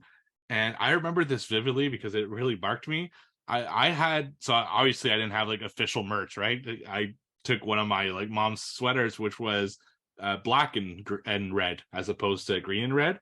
And someone gave me shit for it, like at a door when I was trick-or-treating. Like, you're wearing the wrong sweater. It's supposed to be green and red. Like, fuck off, dude. It'd be like one of us today. Yeah, I know, but like in the 90s, they didn't really sell shit like that at the time. You know, costumes were not as elaborate as they are now. So like, fuck off, I'm a fucking kid. So like, you know? And I'll never hilarious. forget that moment. You know, it's just crazy time. His next question. Supposed to be green or red. Stupid. What are you doing? Yeah, exactly. God, can you imagine you didn't get any candy or something? So his next question. They make Jason very sympathetic in the movie. He's already a bit sympathetic with his backstory, but it was amped up in this one. Was this a good idea, or did it hurt the movie? Yeah, no, I think a good idea. I thought, I mean, it's tough, like, you know, to get these two characters sort of together, and you had to do what you had to do. You had to kind of play around with it, and I for the most part, I think it worked. I agree. What did you guys think of him reverting back to his child self in the dream world? Do you think that was good or too much? I was okay with it. I don't love that it was, oh, well, Jason's afraid of water now. But after your explanation, Steve, I really didn't really think of that. I think that's makes sense and it works. And I loved the imagery of Freddy sticking his glove through child Jason's head to get like into his brain, which I thought was really cool. Yeah, and that kind of gives more credibility to my theory, right? Because he reverts back to a child, because I think Right. Freddy's realm kind of is messing with his fucking head, yeah? Mm-hmm. Yeah. What about you, Todd? Did you like that scene as a big Friday the 13th fan? No, I think along with other Friday fans, it's fucking not cool. But I think the more effective would have been having them have a fight, and not have the water scaring thing, and then Freddy takes them deeper into the dream world like he did, and then I think it was really cool when he was a kid getting picked on, because that like reestablished, that we're feeling sorry for Jason. So I think that was correct, but just not the whole waterfall fucking blocks his machete shot and all that stupid shit. Right. And then Caleb finished off with, finally, my dad and I always debate who really won. I say Jason, but he says Freddy. Wink, wink. Thoughts, Team Voorhees. So we already said who we thought won. So yeah, I mean, obviously it was a great decision, I guess, to do that last shot, because it sets up the debate that who won, who truly won. And I think, like Steve said, I think Steve said this, Jason may have won the battle, but I think Freddy won the war. yeah. So thank you everybody for the questions. We really appreciate them. Cannot do the segment without you. And how about we rate this thing? Yeah, let's do it. I'm gonna double down. I think New Nightmare is a better movie. I really, at the end of the day, this movie's fun, but I'm more of like a, interesting, unique storyline kind of guy. I think New Nightmare did a lot of different things and was unique. You can hear my review in the last episode. I think this is a fine movie, though. I mean, it's super fun, Freddy vs. Jason duking it out, but when they're not on screen, I found it to be a bit of a chore to get through at times. Now, I still think it's a really fun movie. I can watch it anytime with anyone, just because there's a lot of fun to be had. But I think the movie definitely has a lot of problems. I think, as a massive Freddy and I'm a big Jason fan as well, I think we deserved better. I'm just glad the movie got made, though. At the end of the day, I'm glad that we did get a Freddy vs. Jason movie. But I think all of us being big fans of both franchises and fans of horror, I think we could have gotten a better movie. But as it stands, it's fine. I give it 3 out of 5. What'd you give New Nightmare then? 3.5? Yes. 3.5. Okay. I'm a 3.5 out of 5 for Freddy vs. Jason. At the end of the day, it's a fun movie, and I love Jason, dude. I think it's a far better film than New Nightmare, for various reasons. But yeah, 3.5 out of 5. Yeah. So it's funny because I'm kind of in between you two. Like, Todd's the Jason guy, Joe's the Freddy guy. I'm in between. I like them both, but those two are like more intense on each side. But because I guess I didn't have as much skin in the game, I just had more fun with it, I guess, because I give it a 4 out of 5. I fucking love this movie. I just love watching it. Like I said, I watch it every 2 years, I'd say around Halloween usually. And it's just a fun movie to watch. And it's great. I get to have both my Jason and Freddy fix in one movie. So totally, yeah, I love it. It's great. Yeah, and we'll probably never see a sequel, unfortunately. There's there's a lot of great stuff online you can look up of, the script for Freddy vs. Jason 2 and the ideas they had and they were pitching and everything. But yeah, unfortunately, it just never came to be. And then, of course, with the whole Friday 13th lawsuit fiasco, that pretty much killed any sort of semblance of there ever being a sequel. And yeah, I don't even know who owns the rights now to either movie. So I know the Craven estate took back over Elm Street, but I don't even know what's going on. Still don't even know what the hell's going on with Friday the 13th. Well, you can watch Dylan's New Nightmare if you want your Freddy fix. That's right. Coming up this year.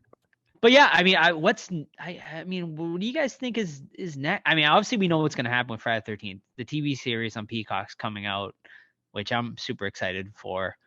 And I mean, yeah, hopefully Elm Street gets its due soon. It's been so long. I mean, what's it been, over 10 years now since we've had an Elm Street movie? 2009, Yeah, it's crazy. 2010 for Elm Street, 29 for It's just like, man, that fan base is so rabid too. Like, it's just fucking like sitting there, ripe for the picking for a studio to just make bank on it. And I don't know what they're waiting on, whether it be Robert or they're just scared of casting another Freddy, but we'll get something eventually. So stay tight, horror fans. Yeah, so that's it for this episode, Freddy versus Jason. Oh, go for it. We do have one more important business to attend this episode. Okay. So we have a tradition on this podcast, which, despite Todd not wanting to do it, I'm forcing him to do it anyway. And something we've done since the beginning of the podcast, and I think we should continue it this year, our annual Super Bowl bet. So that's right. We each pick a team, and the loser gets a bad movie chosen for them to have to watch as their punishment. So you guys want to pick a team? Shit. I'm taking the Eagles in this one. I think it's gonna be a close matchup, a close game. I like both teams. I think they're both very good, very competitive. I just feel like the Eagles have really been blowing out teams in the playoffs, whereas the Chiefs have been a lot closer games. So I like the Eagles. This sucks because I hope they both lose somehow. The game's canceled, and I just eat wings and have fun. 49ers is my favorite team. They lost the Eagles, and Bengals my second favorite team. They lost the fucking Chiefs. So I think the Eagles are the better overall team. I think the defense has the edge, and Patrick Mahomes still has that high ankle sprain. So we'll see if he can run around. So I'm taking the Eagles. All right. Well, we need a bet. So yeah. So just for the record, I picked the Chiefs, and they lost to the Buccaneers. I picked the Chiefs. I didn't pick the Chiefs.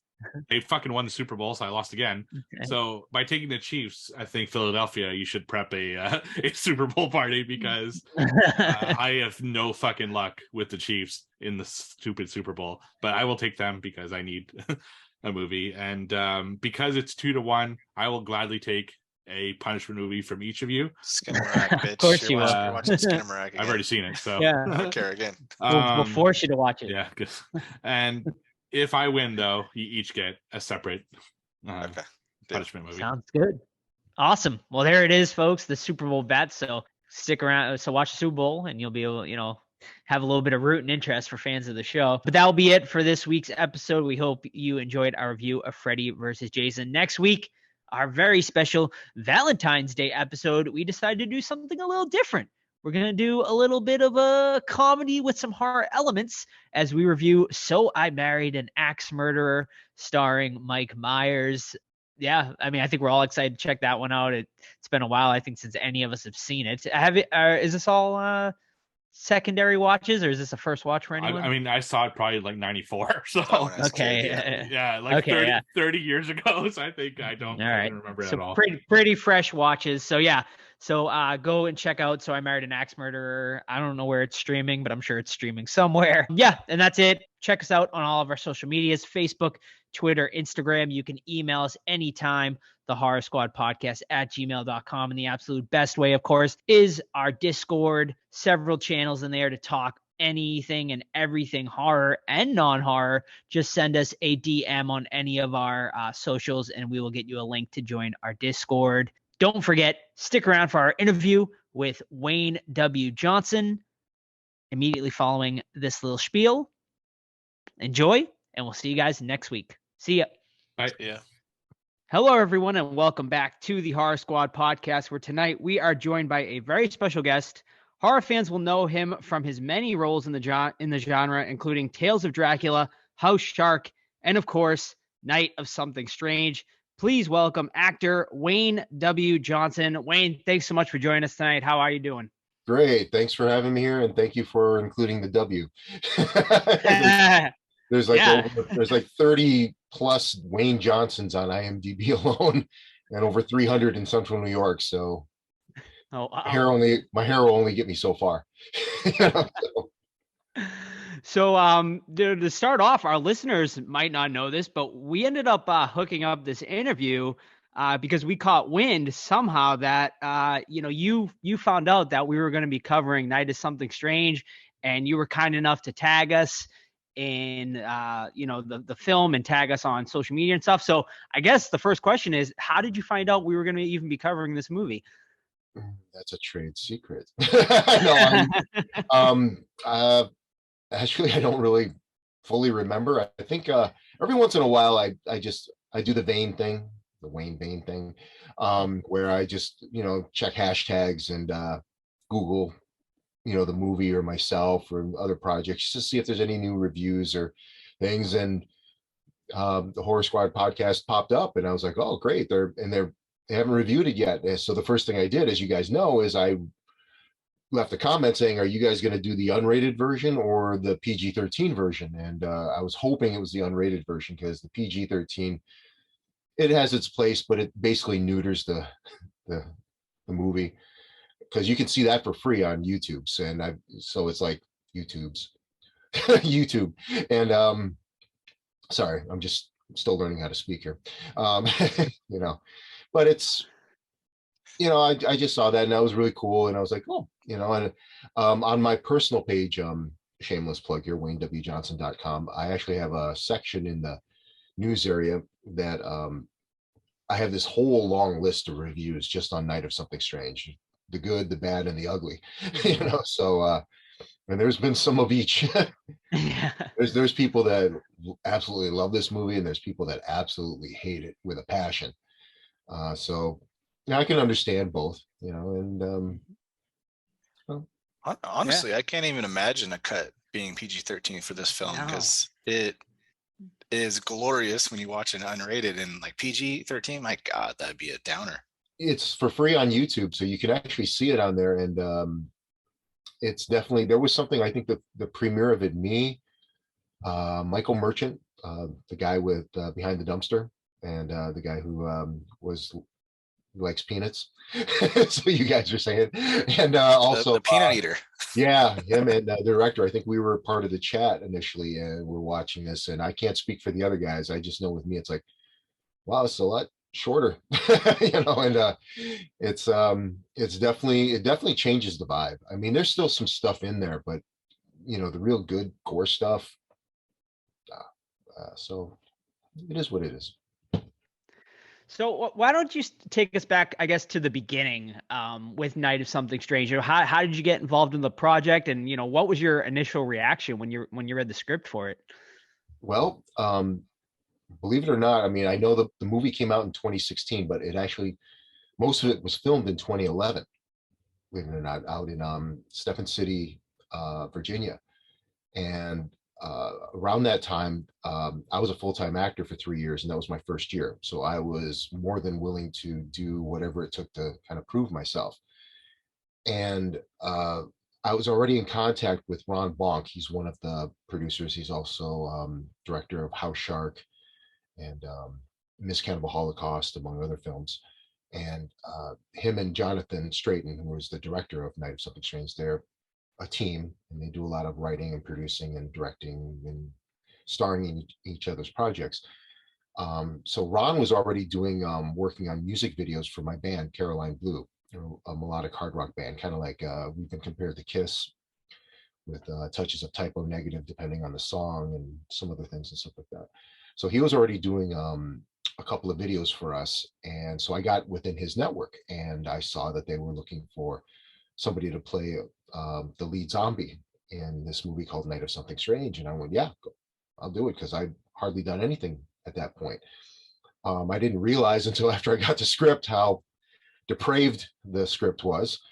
But I was like, okay, I'm game for this. Let's see how far this goes. And it went pretty far. It was quite the experience, and a lot of great stuff. But I also, having said that, I injured myself. I injured other actors. Unfortunately, I injured property during this.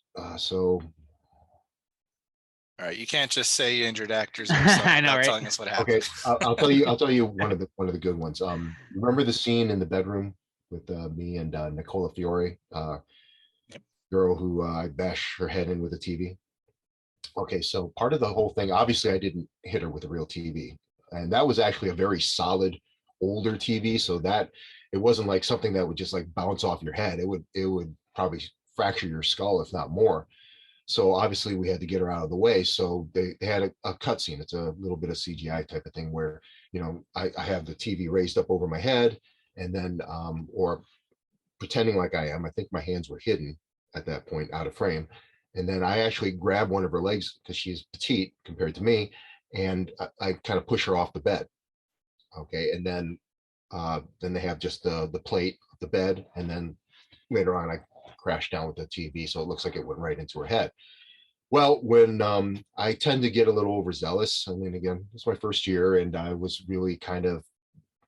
I'm not any by any means saying I'm a method actor, but I am. I subscribe to it to a degree, and I definitely got into it maybe a little too much at times, because sometimes thinking about the zombie, it's like it's total focus. It's just kill, and that's it, nothing else.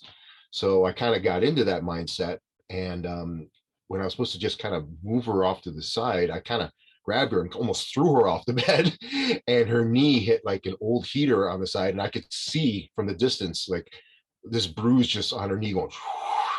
It's like swelling up, and I'm like, oh, I'm so sorry. And I think there's an outtake somewhere where you can see my shoulders kind of go like this, like I realize, oh fuck, it's like, wow, oh, is this PG-13 or is this, can I swear? Oh, swear away. Okay, good. Yeah. Oh fuck, I was like, damn, I didn't, and she's like, okay, that's okay, you'll pay later.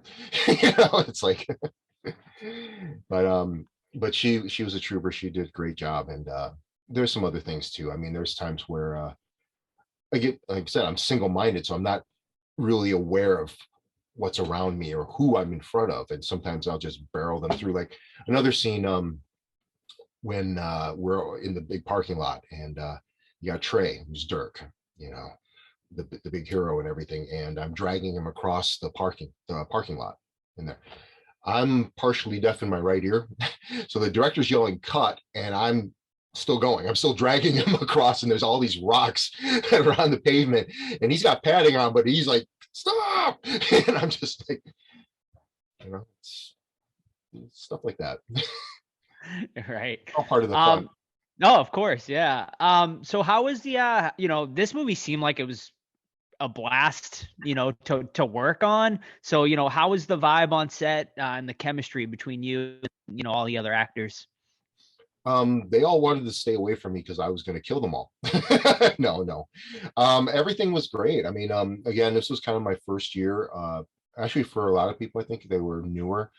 I might have actually been, I don't think I was the one with the most experience, but I had some coming in, but not a lot, definitely not to this scale. And we all just got along, and it was great. A lot of us roomed in the same rooms because we stayed there initially for the first 3 weeks. We actually lived in that hotel, stains and all. It was one of those ones where you wore flip-flops into the shower because there's so many things in that you didn't want to touch exposed flesh to. One of those places, I guess. It was described to me as a place where somebody got out of jail for a while and they needed a place to stay and they had no money. That's where they went. But in the initial 3 weeks, I actually got my own room, but then I had to share after a while when we were doing retakes and stuff like that. And that's fine. Everyone was cool. We all got along pretty well. There was a couple of things here and there. Of course, get people flaring up because emotions run high sometimes and stuff like that. But especially in a movie that's intense like this, where you're doing stuff, and but other than that, pretty much great times. We got along pretty well. That you can always get them back when it comes to the, especially a zombie. You can always get somebody back later on. You can take it out on the film. No, I'm not. No. Now, I gotta say your zombie look in this movie was awesome. The makeup effect work in this movie in general was really great, especially, and all the practical effects in general. So can you take us through, all of, the makeup process? How long were you in the chair for, and just some of the other practical effects you dealt with? I was usually in the chair for a little over an hour, depending. And it also depended because, not to name any names here, but the first guy who was on, because he got fired, he basically he kind of wasn't as consistent as you would normally think. I mean, because like the first couple of times I was wearing like kind of grease paint type makeup, and then all of a sudden he came in and did airbrushing. which totally is a totally different look. And part of that is, oh, just put more blood on them. It's like, well,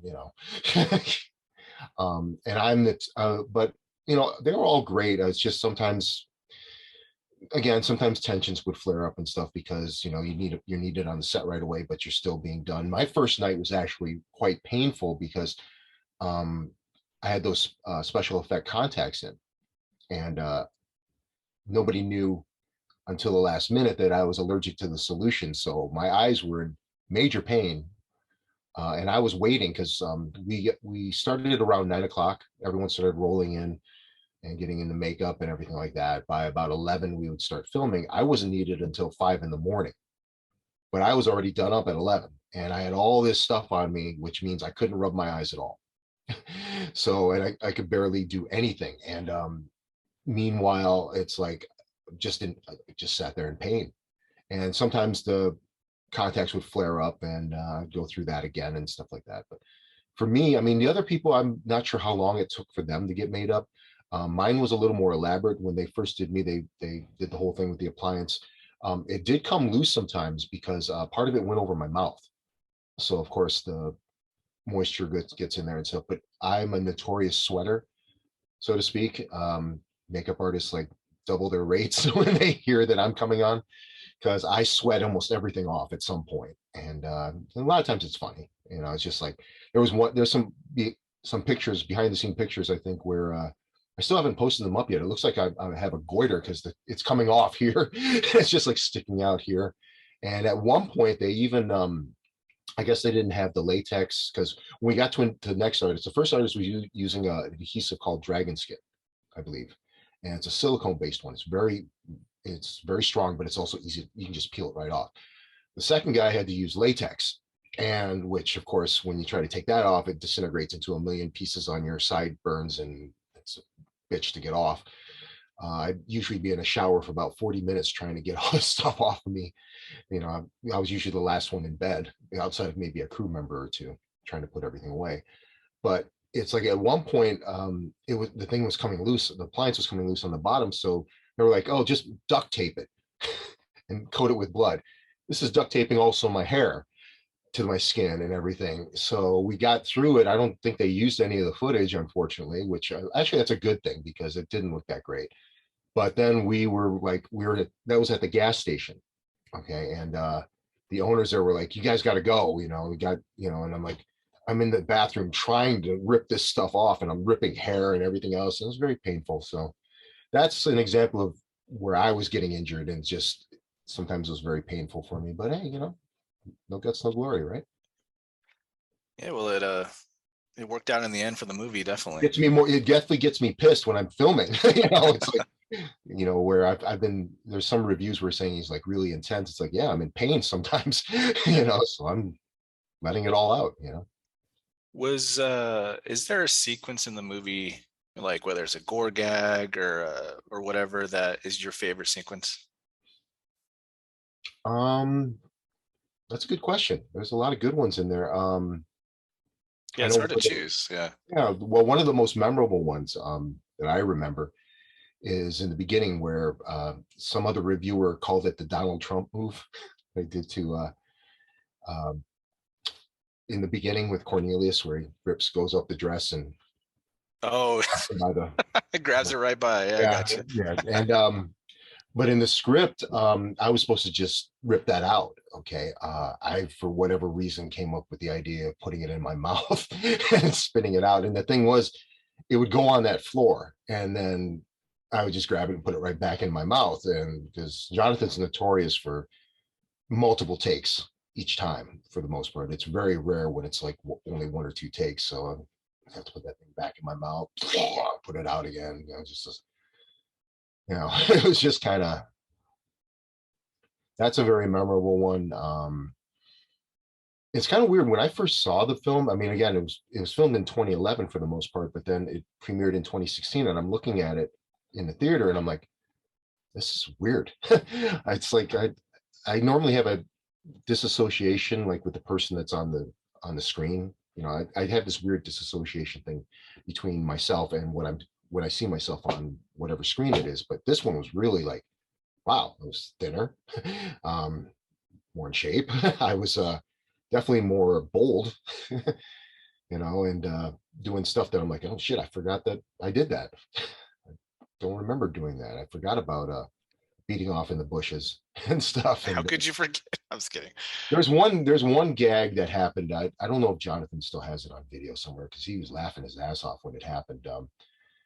In the beginning, when I get hit by the truck, um, he we actually did that in his driveway. That was one of the because we couldn't get the hotel for whatever reason, and other people, so we had to get that. And somebody was driving the truck and it just slowly back into it. And when it hit me, that's when I reacted, which that's usually what happened anyways. I'd have to wait until I got hit and then I would react, which is more natural. Well, I fell into the back of the truck one time and I don't know why, I just farted. And I was just like, and he kept playing it over and over again. This is a great thing to put on an interview here. I didn't shart like what happened to Brooklyn, Gosh, that scene, man, when he sharts in his face. It was just a dry one, and it just and I know Jonathan was laughing his ass off. He constantly kept playing it over and over again. So there's that. I don't know if that is anywhere in the archives. So Were you able to take any like kind of souvenir, whether it's from like your costume or I don't know, a cool prop from set? Jonathan still has the outfit and the hat. I have the watch. The appliance, I think I almost want to say somebody from Johnny Z has it. There's another movie that like a lot of pictures, especially the indie pictures, they a lot of times if a director finds a group of actors and crew that work well together, he'll cast a lot of the same people. Not always the exact people, but because for example, Jonathan's also doing Johnny Z, so I'm in it, Trey's in it, Michael Merchant's in it. We're all from NOS and House Shark. All three of us are again in that one, but that's more of Ron's thing. So there was a promotional thing where they had NOS condoms. I have one of those around.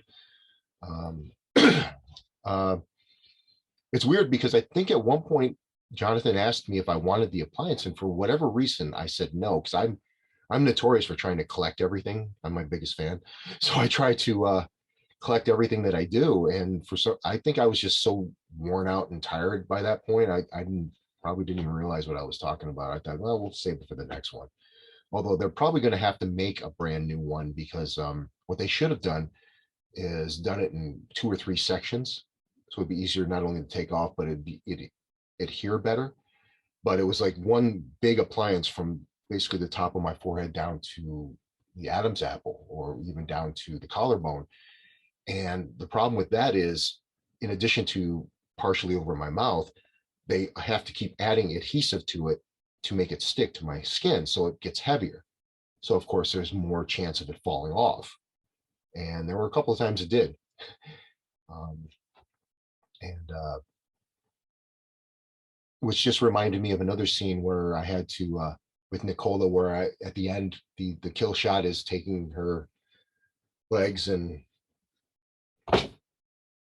doing what I did. I actually have behind the scenes pictures. I'm not sure why, but we had like a dummy made up with her panties right there, and they made it extremely hairy. and I had to do that for several takes and stuff, and it was just like, I don't know if that footage is still around somewhere. I guess we'll see. That was a kind of a favorite time there too. How I guess, when was the last time you watched the film yourself? Is it like something you revisit every once in a great while? I mean, for a while I was watching it a lot, and then you get used to it, and it's kind of like and then other people talk about it. Plus you got other things you're doing too and stuff like that. I'm still a big fan of it. But I haven't seen it in a while. I think the last time was that PG-13 one. Okay. About a year or two ago, I think. So maybe you can clear something up for me then, because we were talking about it when we reviewed it. When your character gets back from the morgue and someone's cooking him breakfast, Is that your mother or your wife slash girlfriend? I actually had a feeling this would pop up because I listened to the review. Nice. What it was supposed to be. Now this might have changed. This is a question for Jonathan more than anything else, but it was supposed to be my wife. It would be more disgusting if it was someone playing the character's mother. And maybe that's the way it is. I can't explain what, I mean, a lot of people came to that conclusion, but I was always told it was the wife. Now, whether that changed, because that can happen, all of a sudden they go, hey, it sound cool if it was the wife, his mother, it'd be more disgusting. It's like, and it definitely would be. So that's a Jonathan question. Awesome. So I want to talk about a little bit about your other films, because once we knew about this interview, I kind of went down the rabbit hole of your films. And one role I really liked you in is in House Shark as Darth Squanto. Now, unfortunately, it's a short role, but what was it like being on that set and playing that kind of Star Wars-ish character? Well, that was another one that was Ron contacted me, and we actually in another interview that we did previously, he was saying, because initially I thought there was a couple of auditions for that role, but he specifically made that role for me. And that's the same with Trey, with Michael, and everyone else. And that was fun. Again, it was short, but it was I was sweating my ass off in that outfit, especially when we were in the office because they had no AC and it was like June or July. So I was losing weight at that point, with that. That was a lot of fun. And Ron gave me some leeway. That whole thing I did with the hands and all that stuff, that wasn't in the script. I was just telling the story. I just came up with that on my own, that whole thing. And I just kind of leaned into the whole Sith Lord thing. And there's just some interesting, funny stuff. We were talking about, there's a guy, for example, his name is Lance Wagner. I kind of unofficially called him the president of the Darth Squanto fan club because he just absolutely loves that character and he tells people about it constantly and he's always talking about it and stuff. And he was like, "Are you going to be in House Shark 2?" And I'm like, "Well, I don't know. Maybe not to do any spoilers. I don't survive House Shark, but maybe I'll be a Force ghost or something, and I don't know. That's really up to Ron. The character does have some popularity to him. I mean, it's not just a couple of people. There's a lot of people that seem to like Darth Squanto, and I still have the armor somewhere. I don't know if I could fit into it now, but it's just a biker's outfit that I got at Dick's Sporting Goods, and and the cape is actually a coat, which I didn't realize Ron wanted me to put on like a regular coat, so I just had it behind me like a cape, so the sleeves are just dangling, outside, and just doing the real low voice. And it's if he wants me to do that, I'll definitely be game for that. I would love to, but had a lot of fun. Just in case to let you know, the one scene where I'm strapping on the bow and I smack Trey right in the face, that wasn't in the script either. And Trey had no idea that was coming until he got hit in the face. And they got it stayed in the film. So there we go. I mean, we did multiple takes of that, and each time I hit him in the face, again, you get kind of wrapped into your character and I'm not thinking about it. And it's like, maybe in the back of my head, just move out of the way. But maybe if he did that, he'd be out of frame. So he had to be there. So that's awesome. Another one that's kind of, unfortunately, another shortish role, but a movie I've been telling a lot of people about lately is She Kills, which has a lot of the same people as Night of Something Strange. Yep. What are your thoughts on that one? Yeah, that's what Ron says. That's my best acting. And I'm in it for 2 seconds. And that's probably, I actually did another film called Slow Food, which is yet to be released. It probably never will be, where I'm wearing even less clothes than that. Probably the only time that'll ever happen. And I was a hippie. I was kind of like talking like this, man, all the time. It was really awesome, but She Kills. Here's something that, again, this is something more for Jonathan or Ron to talk about, but from my recollection, originally, at least at some point, She Kills and Night of Something Strange were kind of like in the same universe in a sense, and they were kind of like because like for example in Night of Something Strange where the naked zombie is attacking Trey, okay, and beating him, and all of a sudden this pipe falls out of nowhere, and you're thinking, oh yeah, that's kind of, the gods set that down. Well, actually, in She Kills, at some point that same pipe is thrown in the air and it never comes down. Interesting. So, I didn't catch that. So that's yeah, that's very most people wouldn't unless it's brought up, which because I bring it up because I think it's a cool idea, and supposedly, well, part of that too is the beginning where I'm having aerobics with the corpse. That corpse is actually the main actress in She Kills. So interesting. it's like a continuation type of thing. And it's kind of like it's just a touch of WandaVision there, where we went from the 70s grindhouse to 80s horror, and maybe the sequel will, whatever comes out, will be 90s horror. I don't know. Right. Uh, Right.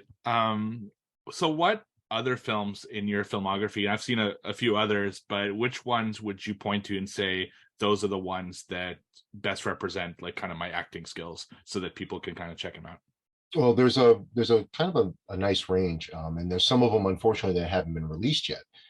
Um, One character that is kind of popular is in a Star Trek fan film. It's actually two different companies I've done multiple episodes with. One is the Federation Files, and the other one is Star Trek New Voyages / Phase 2, where I play Ensign Dawson Walking Bear from the animated series. And both those fan films are based in the original series. And they're for free. You can see them on YouTube. And outside of the different actors, you'd almost swear it's like the original series, especially like the starship battles and stuff like that. It's really, really well done.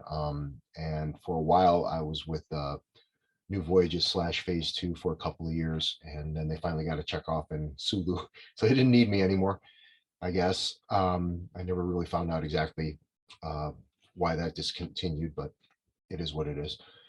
And then I did an episode with the Federation Files, which was actually centered on Walking Bear, and it's there's no action per se. It's more of a drama, trying to find his mother, um, kind of a thing. And so that would be something for people who aren't into horror. Tales of Dracula, which is more classic horror. That's going back to the Universal, or even a touch of Hammer, those type of movies, but more 1940s, so black and white. Again, it's kind of like a fan film and stuff. And I play Dracula, although with longer hair. And glowing eyes, and the teeth are kind of in a different spot, but I'm not like Gopher Vampire. It's not that, but it's it's a little different, but it still tries to stay true. And the first one is out for free on YouTube again, so you can see that under Wolfbane Productions. And we finished last year filming the sequel, which is Tales of Dracula: Dracula Meets the Wolfman, and that is supposed to come out sometime this year, hopefully. Johnny Z, again, we talked about that before, where they used a lot of the same director, some of the same actors and stuff like that. That was a very brutal movie. I'm fighting against the main character, whose name is Felix Cortez. He's like a martial art master, and I have martial art training, but not anywhere near him. I mean, it's like we were doing the fight scenes and stuff, and we're done. And you look at my arms, his arms are just like normal. Mine are bruised up, and I've got all these. And at one point, there's a video of this on YouTube where I'm running full force into a wall, and I make some holes and stuff in it. But afterwards, you can see there was blood coming out of my elbows and stuff. And like an idiot, I put rubbing alcohol on it because I'm stupid like that. So that's just some of them. Empire State of the Dead. I'm kind of playing, that's by Ron, SRS Cinema. That's an analogy of multiple indie directors from New York State doing like quick zombie movies and stuff like that. So I was in one where I'm playing a kind of a Joker kind of character. I've got skull makeup on, and I'm kind of making the laughing and the joking. I'm just a totally chaotic character. That was a lot of fun to play. And tying in with that was a movie that was supposed to be in there, but it didn't make it. Is by Brian Hewitt. It's called Transformation, where I'm playing a demon called. I originally was calling him Malachi, but I guess by the way it's spelled, it's Malachi. Because my brain's like that. And that was a lot of fun. And he kind of was kind of a little bit like Cornelius. He didn't care what sex he was dealing with. He just wanted it all. And in regards to a movie that's been unreleased, I'm in a movie called Babysitter Massacre 4, because there's 3 before it. Heavy Metal, and it's about it's kind of an 80s kind of possession type movie, playing a guy possessed by the ghost of a demon or something like that. And get to swear a lot, get to degrade women a lot, I guess. That was just it's not fun to degrade women, but it was just fun to let loose and not have to worry about. Now we'll see. Now it comes out and it's like a PG-13 version, so there's no swearing in and stuff because it hasn't been released yet. But we were filming that. They said, hey, you can work, modify your lines and stuff. I said, awesome, I will. And they probably regret that, but it definitely got me more into character. So that's awesome. Now, outside of your career, what are some of the horror movies that have inspired you for acting and all that stuff? Because I noticed that you do a lot of horror. So, and from hearing you speak, I could tell that you watch horror. So, just wondering what movies inspired you. This might be a little bit of a surprise. I was actually more of into like sword and sorcery comedies and other things, adventure action type movies than horror. Horror I got into late, and I'm trying to catch up. I'm still trying to catch up with that because I just don't watch a lot of stuff in general just because of time. But I can tell you, like, when I was doing Night of Something Strange, Jonathan gave me a couple of movies to watch, and one of them was 28 Days Later. And I always mix this up, even after all this time. One of the Night of the Living Dead type movies, but it's in the shopping mall. Dawn of the Dead. Dawn of the Dead. Yeah.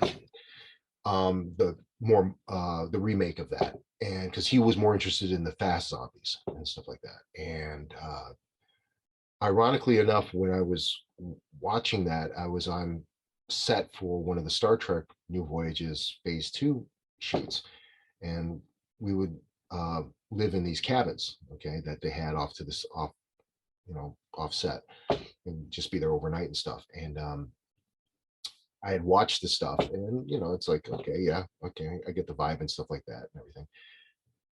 Then I go off to film with Star Trek, and then it's like I come back and it's like 1 a.m, so everyone's like dead tired. Everyone wants to go to sleep, and the beds are pretty close to everybody. These are small cabins, and some of these guys I was with the crew because that's just the way it is. So, which is fine. It's better than sleeping outside, which I have done before. I've had to sleep in the car and stuff sometimes too. It's part of the indie world. But I'm trying to fall asleep and it's pitch dark, no lights anywhere, no moonlight or nothing. And I'm trying to do it because I know this one guy from nights before. He's an extremely loud snorer, and once he starts going, I have no matter how tired I am, I have a really hard time going to bed and falling asleep. So I'm there, and he just goes off, and he's like, and all of a sudden he's like, it's pitch black. And I'm like, all of a sudden I'm like wide awake now, and then all of a sudden I'm hearing, and I'm like, you got to be fucking kidding me. I'm just watching these zombie movies earlier on today. Now I got this guy here, he's making the noises in there. Just me, I guess. Well, Wayne, I guess to start, wrapping things up here.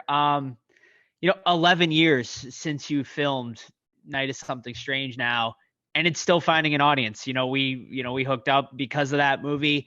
I guess I want to know, like, what is your reaction that this movie is still finding an audience and is kind of taking on a cult classic, sort of, life of its own. I love it. We all had high expectations for it, and it actually did very well when it came out. I mean, it won a number of awards. I was able to do conventions because of that. I got pictured in some UK magazines, lots of interviews and stuff.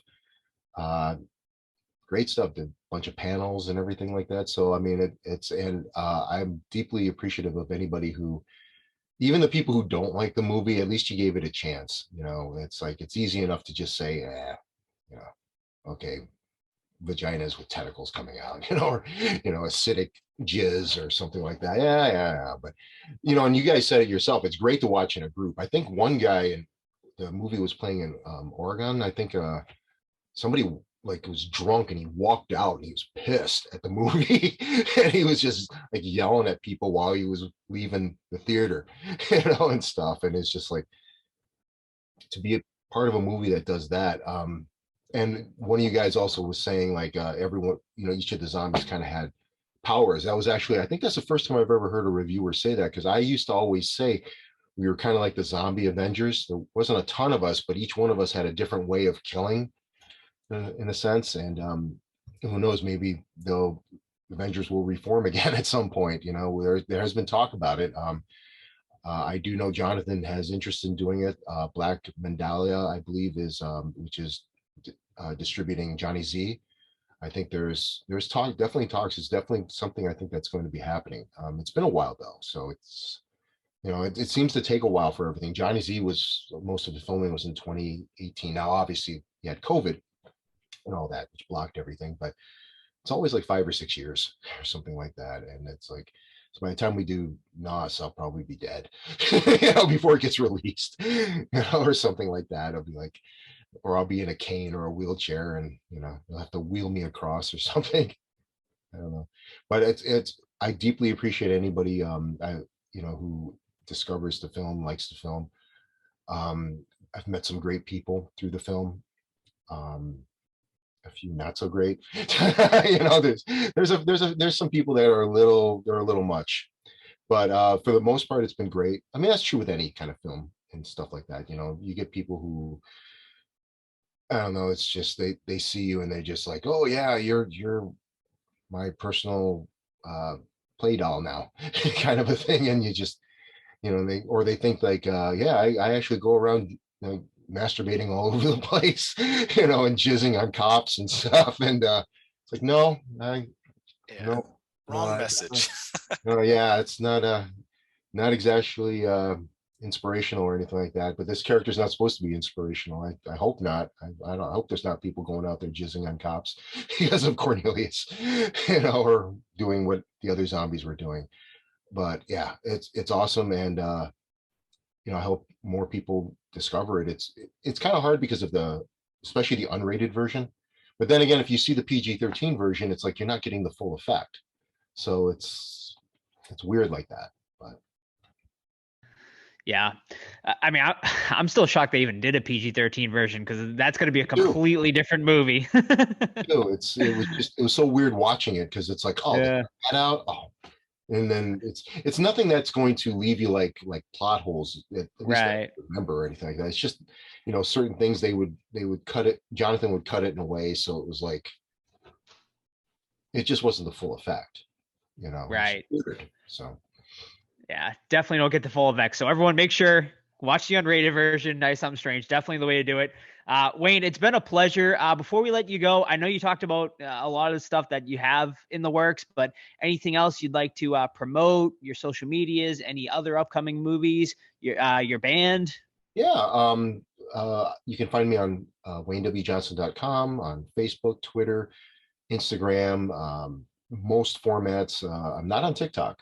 So if you see me on there, that's not me, although Wayne Johnson, I mean, there's even a lot of Wayne W. Johnson. So it's, and I'm sure my face is being used on Tinder or something like that, or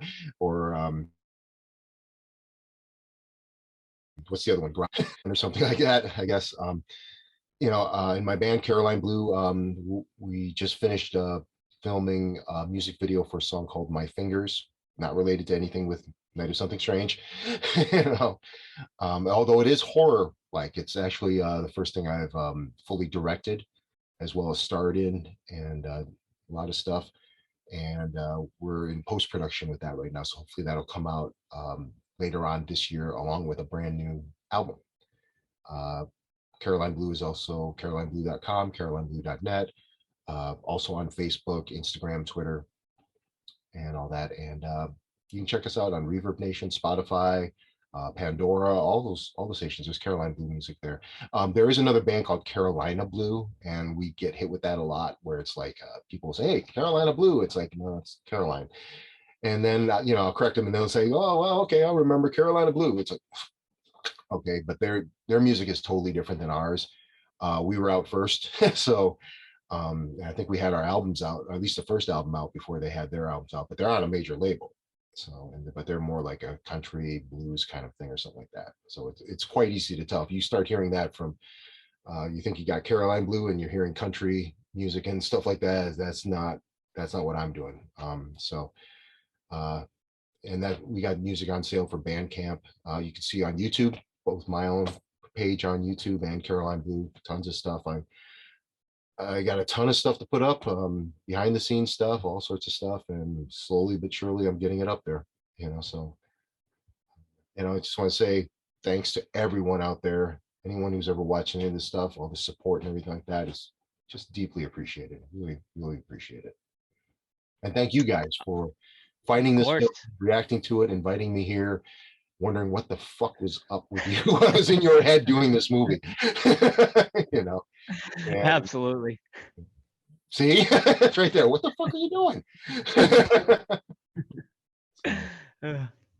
Awesome. Well, Wayne, it's been an absolute pleasure. We thank you so much for coming on. You're welcome back anytime. Anytime you ever got any new horror movies in the works or anything else you'd like to promote. Thank you so much. Love it. Thanks, Thank man. you guys. Absolute pleasure.